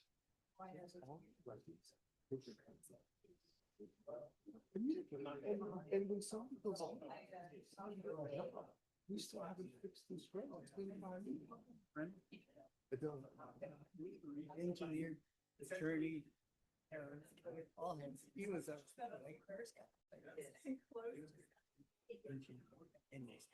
I wasn't even happy. And I stared. But he's an engineer too. Yeah. I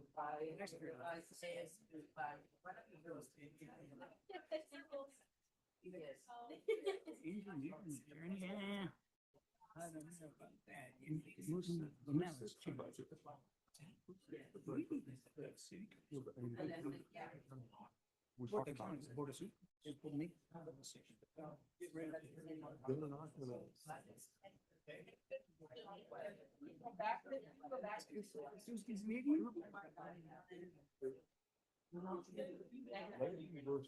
that. Wait. No.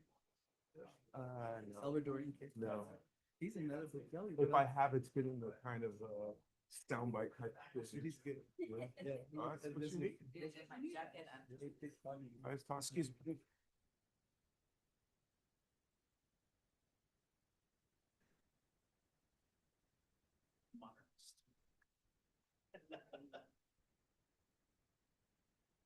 Oh, okay. I was worried you said,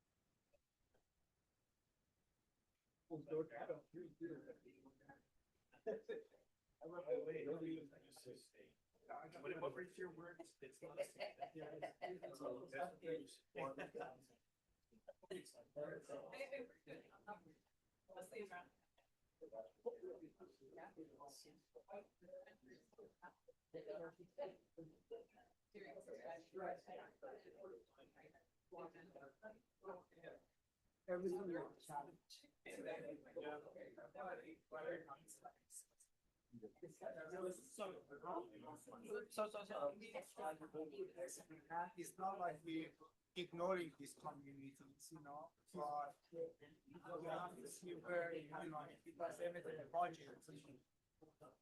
Want to pay your rent and you know, gas, but you also buy electric,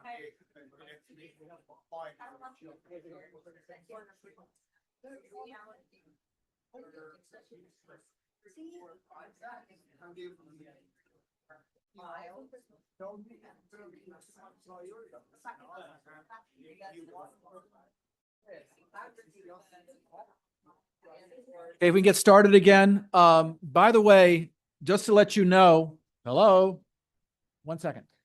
I think is it up yet? Have you been able to put that up, Robert? The language of the motion? Do we have that somewhere? Or is it being printed? Hard copy or what is?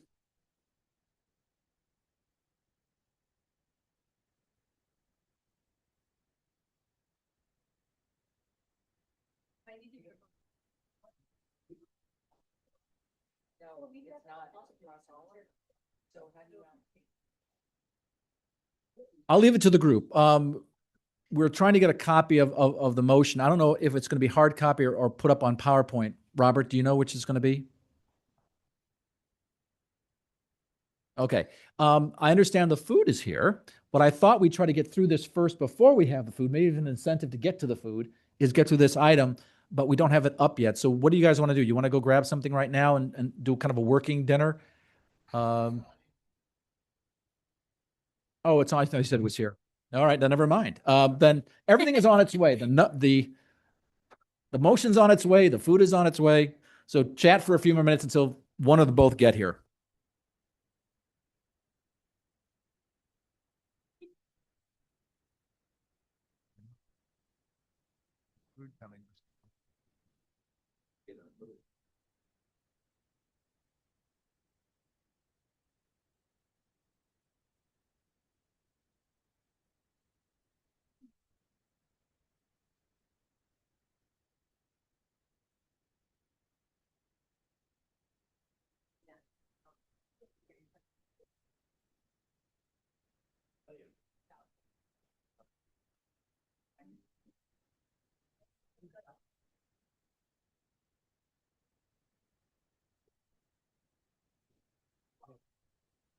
All right, well, if you can read this, folks.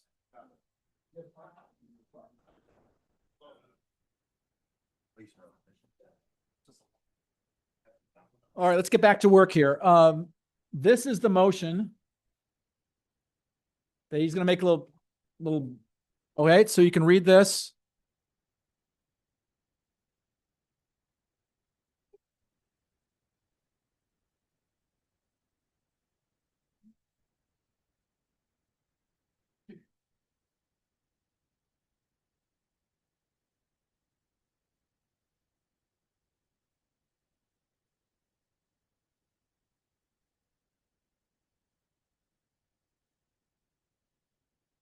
Where's Paul?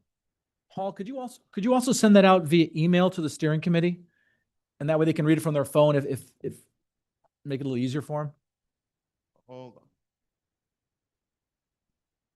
Well, this is not the whole med.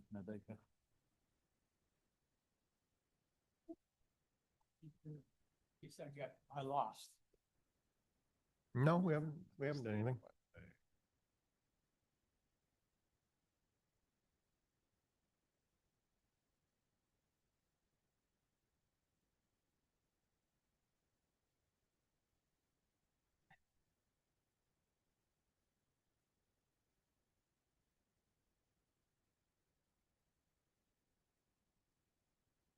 There we go. Oh. You still might be easy to read over here.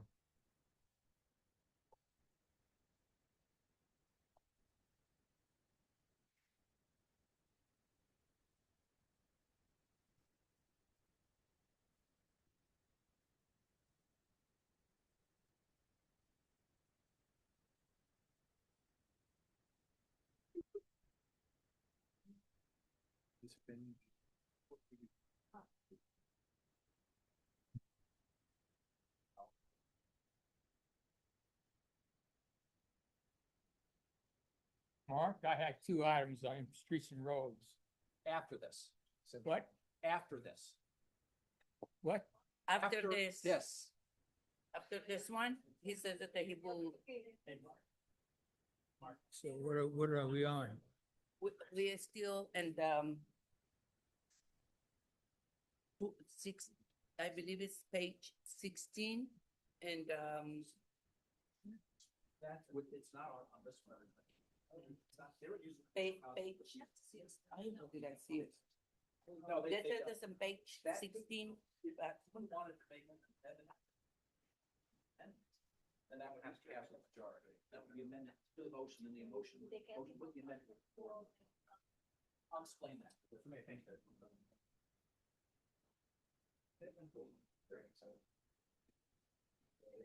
So admittedly, when I'm dealing with labor relations, we don't do Robert's Rules of Order as a mediator. So I'm sure people are more that are on faculty committees are more attuned to that. Let me explain something. So this is a motion. Please, if we had to move forward, this is a motion. Now, if you want to make an amendment to the motion, that is permissible. If you get a second to your amendment and then a majority vote, they would then add that to the motion. And then what you ultimately vote on is the motion as amended. Okay? So I understand that Greg was talking about he might want to add something to this motion. So that, just that being said, just so you understand how the process would work. So with that, here's the motion. We had a second. Who was the second? Second? Naomi was the second. This discussion, now, someone wants to either call for a vote or make an amendment, whatever, now is the time to do. I walked in late. What's the motion? The motions is what's up on, right behind you. That is what they want. But Oh, good. So while Nick is reading that, we have a motion second. So this is a discussion period. If someone wants to have questions or concerns or whatever amendments, they can bring it up now. I was Greg Garcia. I was reading above number 6 and number 4, where it mentioned or added the wording where feasible. I believe the county director was talking about how some curb and gutters are going to be impossible simply because of space constraints, et cetera, et cetera. So I think adding the wording of where feasible would help Where? To your proposal. Yes, but where in the language?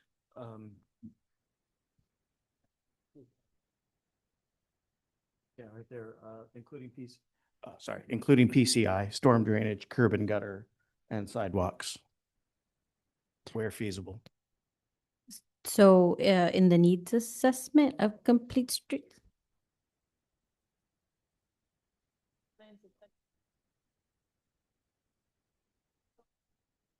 Where would you want to put that? In the parenthetic, including PCI, sidewalks, curb and gutter, yeah, et cetera, So after the et cetera, where feasible, yes.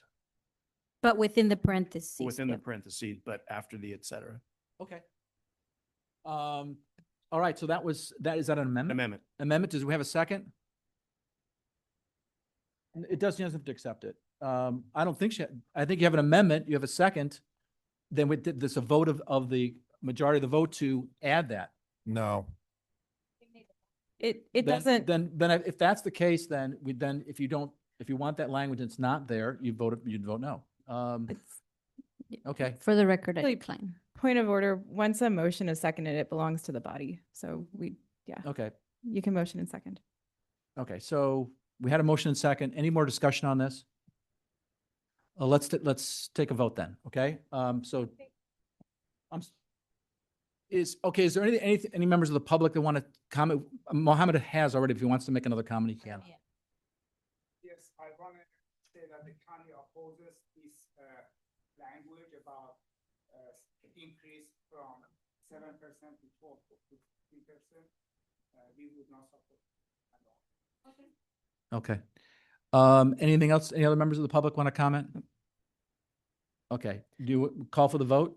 I just wanted to clarify, we have to vote on Greg's motion first, and then we either reject or approve the where feasible language, and then we go back to Evelyn's. That's what I thought I said earlier. Maybe I wasn't clear. Okay, so we had a second, like Chuck said, was a second.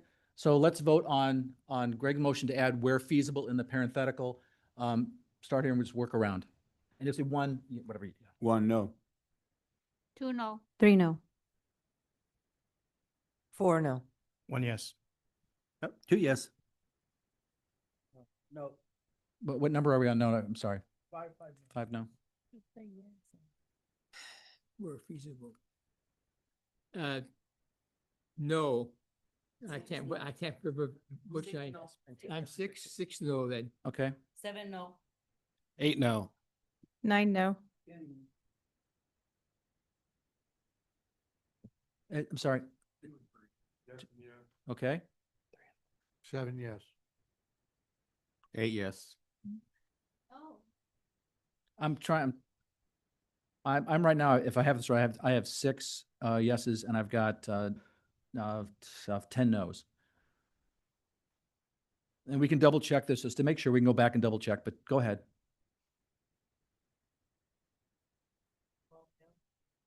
No. No. No. No.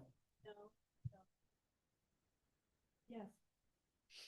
Okay, if my vote tally is correct, it looks like 19 no. 19 no. So that is what we need for, it's not accepted. That change is not accepted. So back to the original motion. Are any other discussions on this? All right, so I guess we just call for this motion. Just vote on this motion, correct? Kay, do you want to say something? I just have a question. I mean, this is 56 miles of roads. What does it cost per mile of road to pave it? I think And that bring it up- depends, that depends on the condition of the road. Oh, okay. Okay. Larry, go ahead. Yeah, I just want to say I appreciate the opportunity to see it and get a chance to digest it a little bit. With that, I'll be supportive of the motion, but it would have been nice to have gotten it earlier. Okay. Thank you. All right, well, with that, we can call for the vote, so we can go around and just. say One your- yes. It might just be easier just to say just yes, that'd be the easier way to do it, just. Yes. Yes. Yes. Please do a number, 1, 2, 3, okay, 3, so we have, keep track of it. Okay. What? One yes, 2, just say 1, 2, 3 if you're yes, just go ahead. Yes. 2. 3 yes. 4. 6. No. 7 yes. 2 no. 8. 9 yes. No. Wait, what? Yes. Okay, so it's, I think 9, I think we're at 9 yes, I want to say, go ahead. 9 yes, okay, okay. No. Yes. That's when, 10, 11, Yes. 12, Yes. 13, Yes. 14, Yes. Yes. 15, 16, 17, 18. No. It Ow. doesn't pass. We got 18 yes. So does anybody want to, because this was an issue of some contention. We haven't reached an agreement on it yet. Does somebody want to make another proposal? And maybe I can just make a friendly suggestion. Maybe, well, let's open up why the people who voted no on this, what were your concerns? And perhaps it can be addressed in the next motion.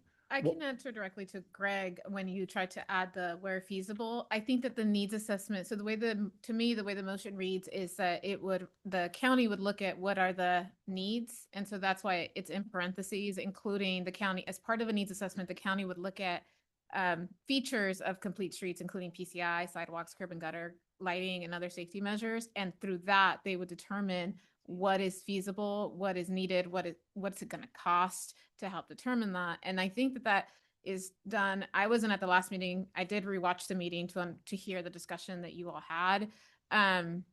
I think that this addresses the issue that we don't know what it's going to cost in the disadvantaged and incorporated communities. I am glad that there is additional funding that the county is taking steps. I have worked in disadvantaged and unincorporated communities for years in the county, and it has been really, really, really hard to get investment in these areas. It is targeting disadvantaged and unincorporated communities for a reason, and I believe this language gives the county the ability to help meet those needs on those 56 miles. And once you've done that, you've put the money in, then you can use whatever is set aside in this percentage to address other needs. The county is still, at the end of the day, receiving just over $1 billion over 30 years. This is a 30-year measure. So I just wanted to say, Greg, that's why I voted no on adding the where feasible, because I think that is captured as part of the county's ability to do that. And the county should be able to do that relatively quickly because it's already required by state law, SB 244 in particular, which is what the government code is referencing, to identify, map, and assess needs in these areas. So you already have a level of analysis in these areas, so it really shouldn't take that much. Remember though, that was a previous vote. What we're talking about now, also, the bigger question is this 12 to 15. I'm just wondering, I don't know what the issue is and why people did not vote for the motion cleanly the way it was. We didn't get 19 votes. So those who opposed it, is there something that would persuade you to vote for the motion? I don't know if the number was changed from, not to say 15, just to say 12, whatever. I don't know what you have to tell us, what your concerns are. So Lee, go ahead. Yeah. Well, I represent the county of Fresno, and our person responsible for this, meeting these unmet needs, he doesn't want it over 7%. So I respect his assessment. He's been doing his job for a period of years. He realizes the 56 miles. He realizes the other things that are in the document. If we just leave it at 7%, I think we're good. He's good. He's working on it and continues to work on it. Okay. Any other discussion on, go ahead, Nick. I, to a certain extent, agree with everything Lee said. There are 7%, I could live with 7%. There's, like you said, there's 56 miles in the unincorporated communities, and the county has 3,500 miles of streets. They have to come up to an average PCI of 70, and there's a requirement somewhere in the document, they have to get all local streets 65, and all local streets includes the disadvantaged communities. So they're already under a constraint to get all the local streets to include disadvantaged communities to 65. I think maybe a way to think about this is, I think what the proposal is, and you can correct me if I'm wrong, is they're asking that it be targeted to communities that have traditionally been underserved. And so they're saying start there first. Once you hit 70 for those communities, 65 average, 65 minimum, but 70 average, then go on and do it as a needs worst first. Well, you're tying their hands. I mean, to a certain extent, you're dictating to the county where you're going to spend your money. And I have a certain level of discomfort when we're starting to tell the jurisdictions specifically where you're going to spend your money. Part of him. Okay. Go ahead, Amy. Yeah, then yeah. Well, I think that we're not asking the county to do work without being compensated for it. We're just saying it is, if we are going to act on what we all agree at the beginning of this process, which is fix the roads that need to be fixed first, then that's what we are doing here. If we are just gonna say, oh, well, the county has done so far, okay, job, but it could be much better if we give them the resources. Why would we oppose that? And, if we're going in that route of, oh, we're not mandating municipalities to do X, Y, and Z. We just did it with the bike lanes.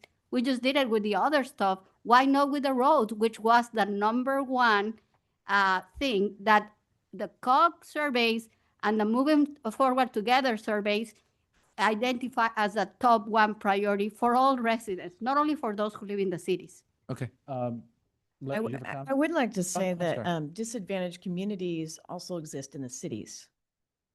So Right. it's really important to understand that it's not just in the outlying county areas. So there's a tremendous amount of disadvantaged population within the city of Fresno, for instance. And within the county too. As it specifies, unincorporated. Yeah, Right. Right. But but But the point is the 12 to 15%, when you have considerable disadvantaged communities, which also exists within the city. Right. City Yeah, I range, understand. like. Okay. So Larry, you want to say something? Yeah, there are unincorporated disadvantaged communities within the city that got passed over many years ago. So, yes, I get the gist of the motion now after sitting with it for a little bit. Yeah, it does direct what is consistent with what has been the board's direction overall, the worst first. And it really is kind of, it definitely pushing this to the top of the pile, which I'm okay with. I mean, I've been out in, I don't know how many folks know a place called Daleville. It's Central and Orange Avenue.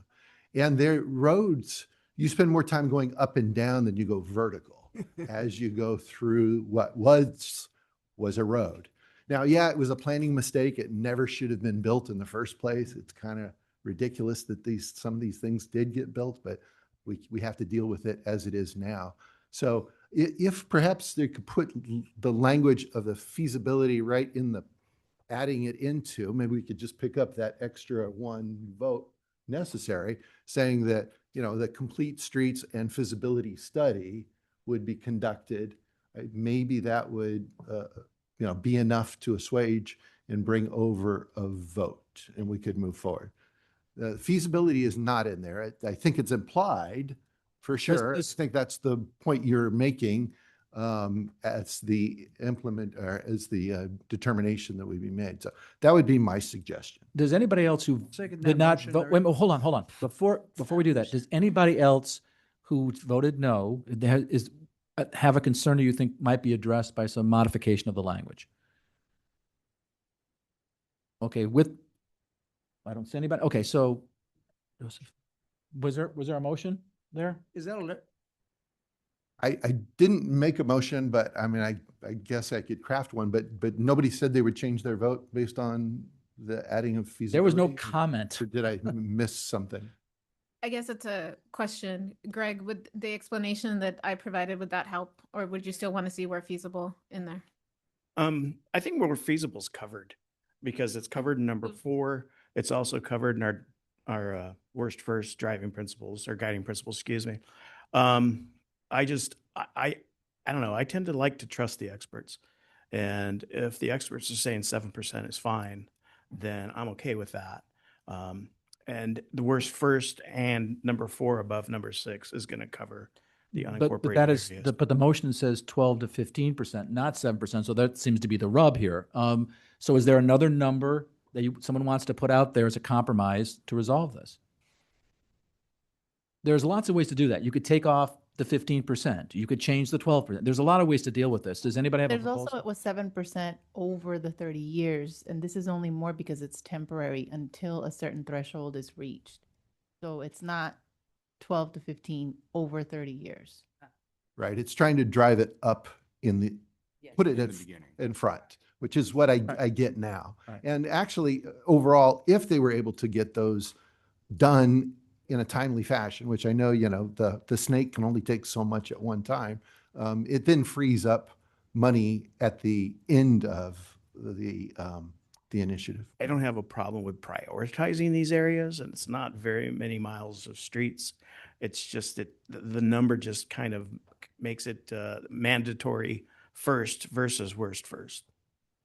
And it might even include that those might be the worst, and they may be the ones that we Alright. take care of first.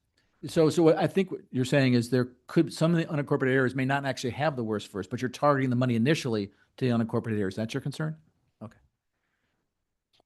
Sure, yeah. So I'm curious, if they're that bad, then they're the worst first. So unless he's gonna tell me different, Mohammed.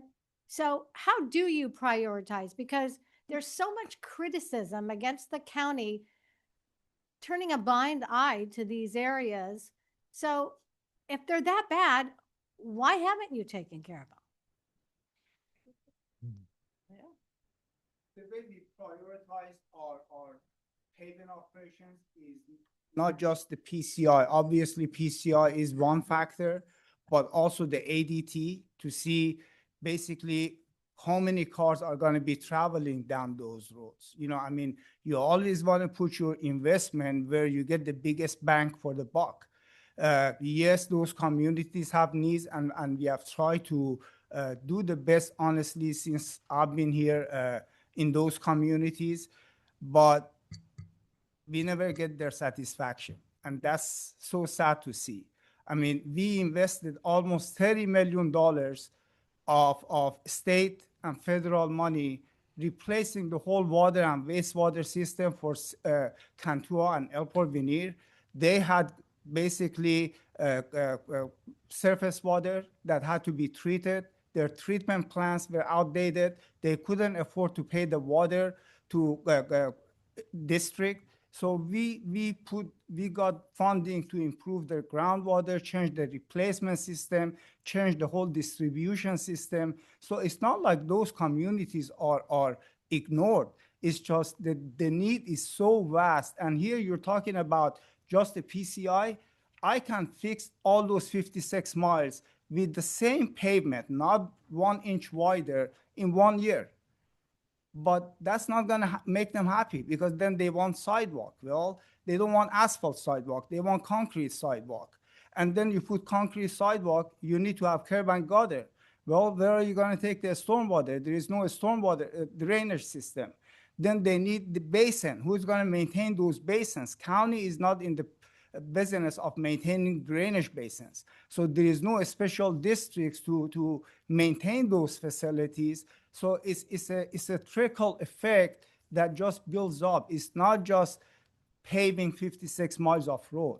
It's all the other improvements, and they're asking about lighting and all those things, that there is no assessment in those communities to maintain those infrastructure. So you invest in there, and then it's going to get ignored and be back in a square one in a few years. Yeah, Amber.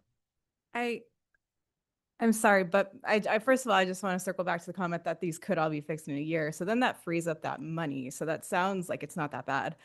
But then also the opposition being that they'll ask for more if we fix the roads. That's not what I said. They're disadvantaged unincorporated communities. Yeah, they need more than just repaired roads, but the least we can do with these tax dollars is fix their roads. So I don't see that as a good reason not to prioritize them. That's not what I said. I said the way we prioritize is based on the PCI. And believe me, there are many roads in the county that are not in those communities that have a lower PCI. So it's not like the lowest PCI of all the county roads are in these communities. That's not true. Well, an example of that is Orange Cove has the second lowest PCI. Orange Cove is not. And I haven't heard you mention Orange Cove. Orange Cove is not the unincorporated communities. It is a city. I think that's his point, that there are other communities that have worse PCI than unincorporated. And so by focusing this specifically on unincorporated, you may not get the worst first. So there are some communities that are actually worse than, are you telling me, is worse than unincorporated areas? And no, I'm talking about just county roads. County roads, yes. Yeah, that are not within these unincorporated communities. Yeah. I mean, every road that we work on is leading to some disadvantaged community. Okay. There are some roads that have a lower PCI than some of those roads inside the community. Inside the disadvantage. Inside. Is what you're. That's right. Okay. Inside the disadvantage. Well, hold on. Go ahead. Gloria, go ahead. You know, what I hear you saying is that PCI is important.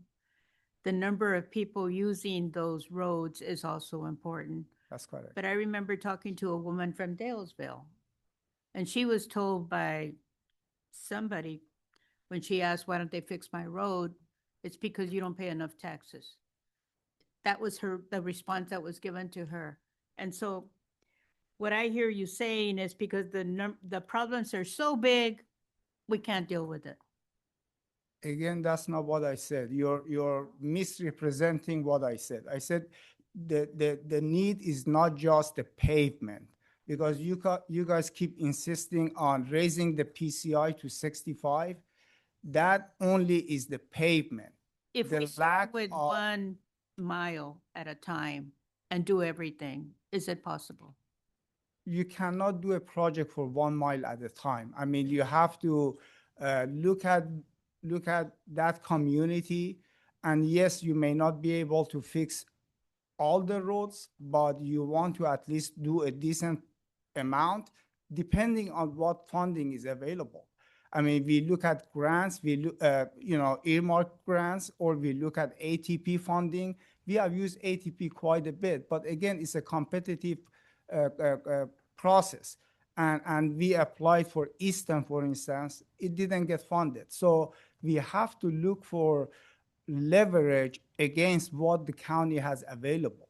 I mean, if we don't leverage our money against outside funding, there is really not gonna be many projects that we can do with our resources. I do, well, one thing we did say we're going to try to keep this down to like 10 or 15 minutes. Amber, I know that was an important issue for you of keeping this thing tight, not going on and on.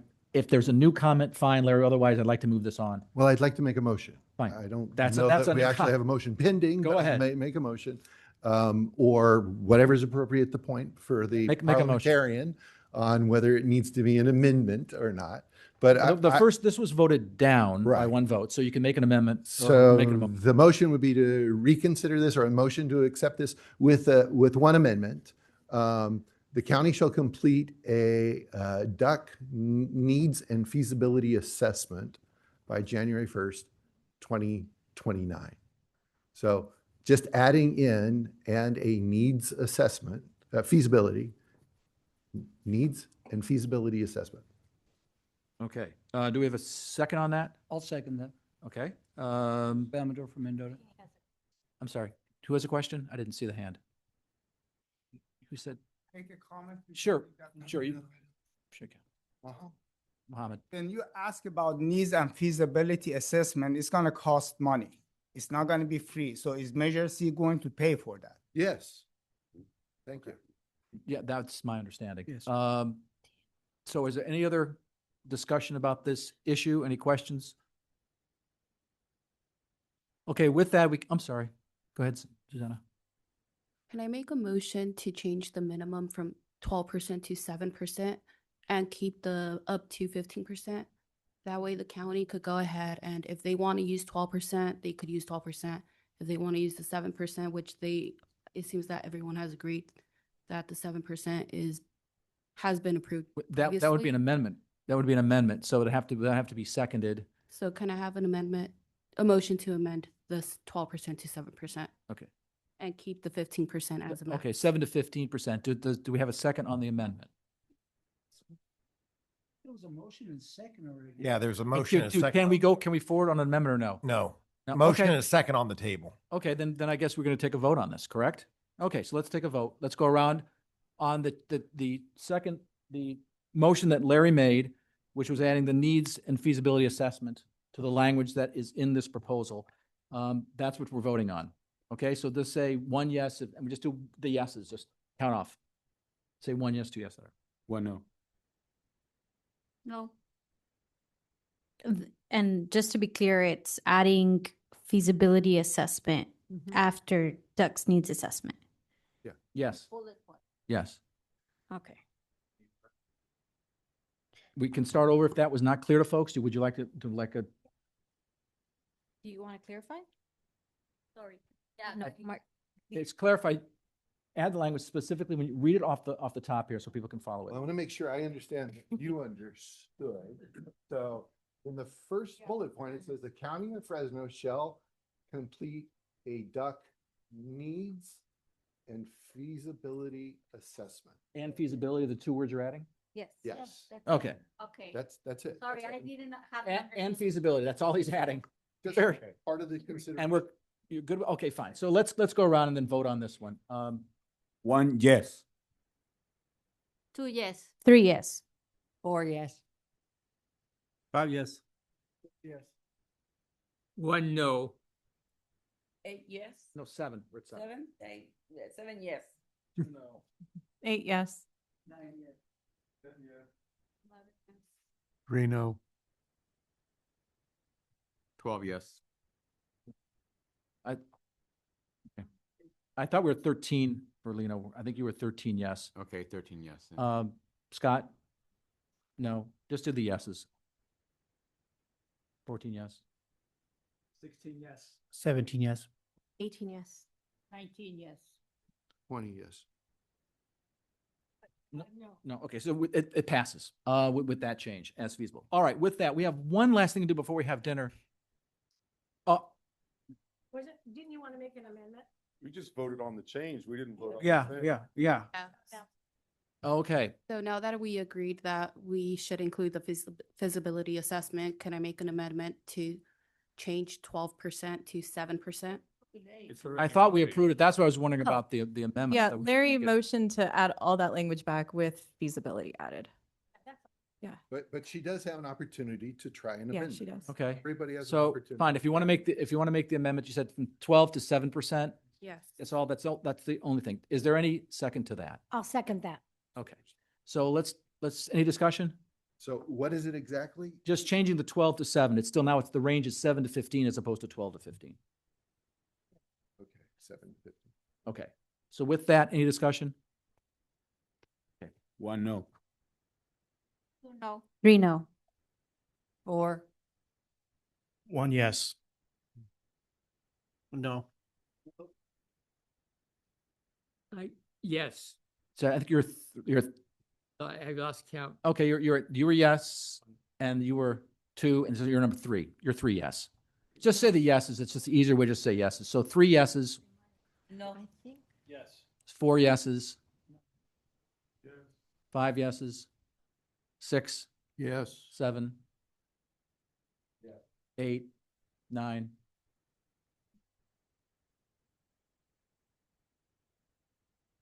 It does. No. Yes. 10, 11, it doesn't pass. So I think we're done with this at this point. We can move on. The last thing I'd like to do, just so we can finish up roads, is we were talking, Naomi made a point about having an inventory of private roads that no one seems to have jurisdiction over. What specifically is your motion on that? I think that's what we did. Yeah, so that It'll we just just give them know. the PCI. Can you make it into a motion? Whatever fast. That the state, that the county will do an inventory by X date of the private roads that, Yeah, the motion will be that the county will do an inventory of private roads by in the first 5 years. Okay. Right. that's it. Is that it? Okay, an inventory of private roads that can I make, Yeah, clarif- private roads that are what I want to define is that are so publicly that accessible? publicly accessible. So publicly accessible private roads. Okay? Do an So with that as the motion, do we have a second on that motion? I'll second. Second, okay. Any discussion? Yeah, Lino. Yes, you can get a comment. Let's, Lino, what is your, My objection to it is stated as it says in the or the proposal, a private road, private inventory. They're spending taxpayers' money to make a log of private roads. but it said with public access, that was the, It's considered at the moment a private road, but it's used to access public facilities like a school, a daycare, any other thing. So it's not really, it's, I think it's a wrong definition as a private road. That's what I'm getting But at. still a private road and that, whether it's run by the public or not, it's still taxpayer money that's. going to that. That's my objection to it. Fine. Lee? I would like to hear from the professional technical expert, Mohammed, on this subject. Go ahead, Mohammed, go ahead. So I had one of my staff look at the GIS to look at those type of roads that exist, but they're not part of our county maintained road system. Just in District 4 alone, at least on the GIS, there is 810 miles of road. So the whole county, it could be over 2,000 miles of road that we're talking about. Now, from the GIS, it's not clear these are actual roads. It could be just a line. So we have to send staff to look at those inventories and identify which are actual roads. But if you look at, Civil Code 845, it clearly states that any road used by public, no matter how few or how great, if it's not part of a county maintained road system, the adjacent properties to that road are responsible in maintaining it. And no taxpayer money should be used on those roads whatsoever, unless the road is accepted by the Board of Supervisors as part of our county maintained road system. So using Measure C money on those roads, first of all, is illegal. Using any kind of taxpayers' money on it is illegal. Now, if I don't have the funding to go inventory these roads and identify and do the survey research to see basically how these roads, if they exist, how they were formed, it's going to take thousands of hours of manpower to do that. And who's going to pay for that? If Measure C is going to allocate a funding for this, that would be kind of illegal too, because you're using taxpayers' money on not public roads, because these are not public roads. I have a question, Mark. Yeah. Correct me if I'm wrong. So if the county maintains a private road, it's illegal to use Measure C monies? No. County does not maintain private road. None. None in Fresno Not, County. well, private roads, they have either a CSA. So the CSA, the people who live in that community, in that county service area, they pay for the maintenance of that road. So that is a private road. County does not pay for that. So there's no private road in Fresno No. County that county or money's used, county money is used. to No. Maintain no private. No private road. Okay, thank you. I have a question. Okay, hold on one second. Can I get SB for a second? I had a question for you. I live on one of those roads, so my question to you is, you're mentioning that in order for that to get fixed, the Board of Supervisors has to declare or adopt that road, right? Except that, you see, there's a process for creating a public road that the county has accepted. So if, let's say there is an easement, right? So when the landowners subdivided their land and sold those properties, they created the easement, but that easement was not dedicated as a public road and county did not accept it. Then it's not a part of county maintained roadway. But they do accept our taxpayers' monies, that's what I'm trying to tell you. So it doesn't, it doesn't make sense because we're taxpayers. So it's illegal for the county to collect taxes from there, maybe, I don't know. Okay, I'm a taxpayer too, but the HOA that I live in, I pay for the maintenance of my road. City does not pay my road. That is the way the roadways are maintained. Any public road, the streets and stuff, yes, city maintains it. But if there's a community that is developed and the developer sells the houses to the people still every year have to pay assessment or a monthly assessment to maintain their roads. That is not a public road. That is a private road. But so the proper step is for the supervisor to adopt that road, right? If they wanted to, right? There is a process, yes. That's what you're saying. Yeah, right? there is a process to go through for the county to accept that as a public road. And there have been cases that, the adjacent property owners didn't want the public to go on their roads. So they basically gated it because they made it private, right? So those are roads that the county is not maintaining. Okay, a few things here. Veronica, you make maybe the last point. Then I think we probably should call for a vote and or have dinner. So Veronica, what's your point? I want to make a clarification. I don't, I mean, if I understand the motion right on the roads, like the one example that I can think of is actually right outside of Daleville, Larry, is called Britton Road. So it's a community, it's a public street. There's homes on both sides of the streets. It's a dirt road.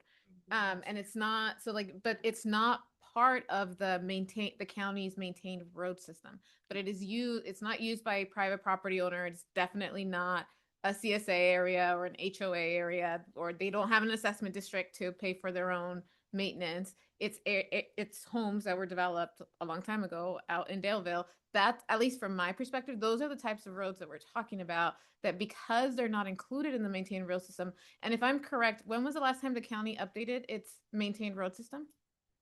It's maintained continuously. Okay, so you've done a full analysis recently. Yeah, I mean, our county I provided the list actually to this committee in the first meeting. There is a county maintained road system. It's over 3,400 miles, and we don't add new roads to it, honestly. So if there is a new development, they create a CSA, and the CSA maintains Right. the roads. I understand that. I think what at least the point I'm trying to make is this is an existing neighborhood that is outside of the city of Fresno limits. So the county, it falls within county jurisdiction. It is a road that is used every day by people who live on this street. It's about 30 homes, I would say, I think. And it's a dirt road, but because it's not part of the maintained road system, for whatever reason, the county does not address it. So what I'm trying to get at is how can we allow the use of Measure C funds for roads like that, that it's not a CSA area. It's a neighborhood that's been in existence for, it is considered a disadvantaged unincorporated community under state law. But it was the way planning happened. It was poor planning. I mean, I think, Okay, can I offer a compromise perhaps? Maybe we could say something like a committee of citizens in the county technical staff would focus on addressing these private roads with public access to create an inventory within 5 years, something like that? But Would then that what are you work? gonna do with that? I mean, let's say we inventory and there is, let's say, 500 miles of such roads. I can tell you for sure, county is not going to accept liability for an inch of those roads. We are trying to get rid of our maintained mileage because we just don't have enough financial resources. So asking the county to accept this liability, we would pass it to the property Let me owner. ask you a question. So if the public is using these roads, even though it's not in the county's It's inventory, not public, it's private property owners adjacent to that road that are using. is there a legal definition in the statute that says this is a public access road, therefore a jurisdiction, whether county or city, must maintain it? Is there something, a legal definition along those lines? Yeah, I It'd mean. be in the, Can't hear you. turn your mic on, please, if you would. There's a code in the states, it's in the states and highway code that defines what is a public street and what is a private street. It's also in Black's dictionary. You guys could Google like what's the street. Back to law school I'm days. just saying. Just because public use a road doesn't make it a public road. Let's put it that way. So The question, let's maybe step back for a second. The bigger question is, there seems to be roads being used in the county that are in underserved communities that are in bad shape. How do you address that issue, the concern that citizens have about those roads being taken care of? Well, it's up to our board to accept those. I mean, I cannot say here that county is not going to accept them. There is a process that you have to go through, dedicate. First of all, you have to see if that road, if that is on an easement. A lot of times, those property lines go to the center of those roads. In other words, the property line, the road is within I want private to see if we can move property. this along. Yes. So Lino had a point. I'd like to move this on for. My point is this: either way, even though like she is, I remember seeing something like that in the code. It says public access, public use, that's public easement, but it doesn't specify it's actually public owned. It's still private owned, and it's still private property. I pay taxes. The companies pay taxes. Some of these roads that are in front of these businesses that they maintain themselves. What is needed it's not Measure C stuff. What is actually needed is maybe these nonprofits can go and teach those communities, hey, this is the process. Present your petition to the COG or to the County Government Board of Supervisors. Encourage them that way, and then if that road gets annexed by the Board of Supervisors, then it actually becomes a public-owned road. But right now, that is private property, and it has to be either annexed or eminent domain to take that for a public road. To put Measure C funding to give me the inventory of private funding, or to find a way to pay for this out of Measure C for private road is not right. It is a private thing, and that's my point. Show the communities how to do that process. It's not part of Measure I'd C, like though. to see if we can get to a vote on this or something. Lee, I'd like to probably move this forward to a vote. It's a little more complicated than that. In addition, in order for the county to accept those roads, they need to meet certain standards. So, for example, up in eastern Fresno County, you've got subdivisions that were created in the mid-60s, okay? People bought the land, they got houses on them, et cetera. They drive on the roads. Many of those roads, as Mohammed knows, were not accepted by the county. So they are still not accepted by the county to this date. Correct? And that's the way it is because they don't meet the standard, and the county's not going to put itself in a position to accept the liability when they exceeded the county grade standards, whatever the case might be. So do we want to take a vote on this at this point? Let's take a vote on this and go around if you think we should have an inventory created of private roads that have public access over the next 5 years. I think that's I didn't say that. okay. Then The way you amended, it was fine, like, so that the county using Measure C money will do an inventory of roads that are not public roads at the moment, but have public access. And that's what I'm asking. I'm not asking, I think with all due respect, the supervisors can have that discussion at a time. The supervisors, not us, not you, but them. just focus on what the motion is specifically. So everybody knows What we're I, voting. what I have for the record, county will do an inventory of private roads that are publicly accessible within 5 years. Yep, fine. Okay, and we have, just make sure we have a second on that. I have a question. Yeah, I did. Okay, so, second. okay, fine. Yeah. So with that, let's go ahead and take a vote and just say one yes, two yes, whatever. But No, aren't these people also taxpayers? I mean, they purchase stuff and they're paying into Measure C. Yes.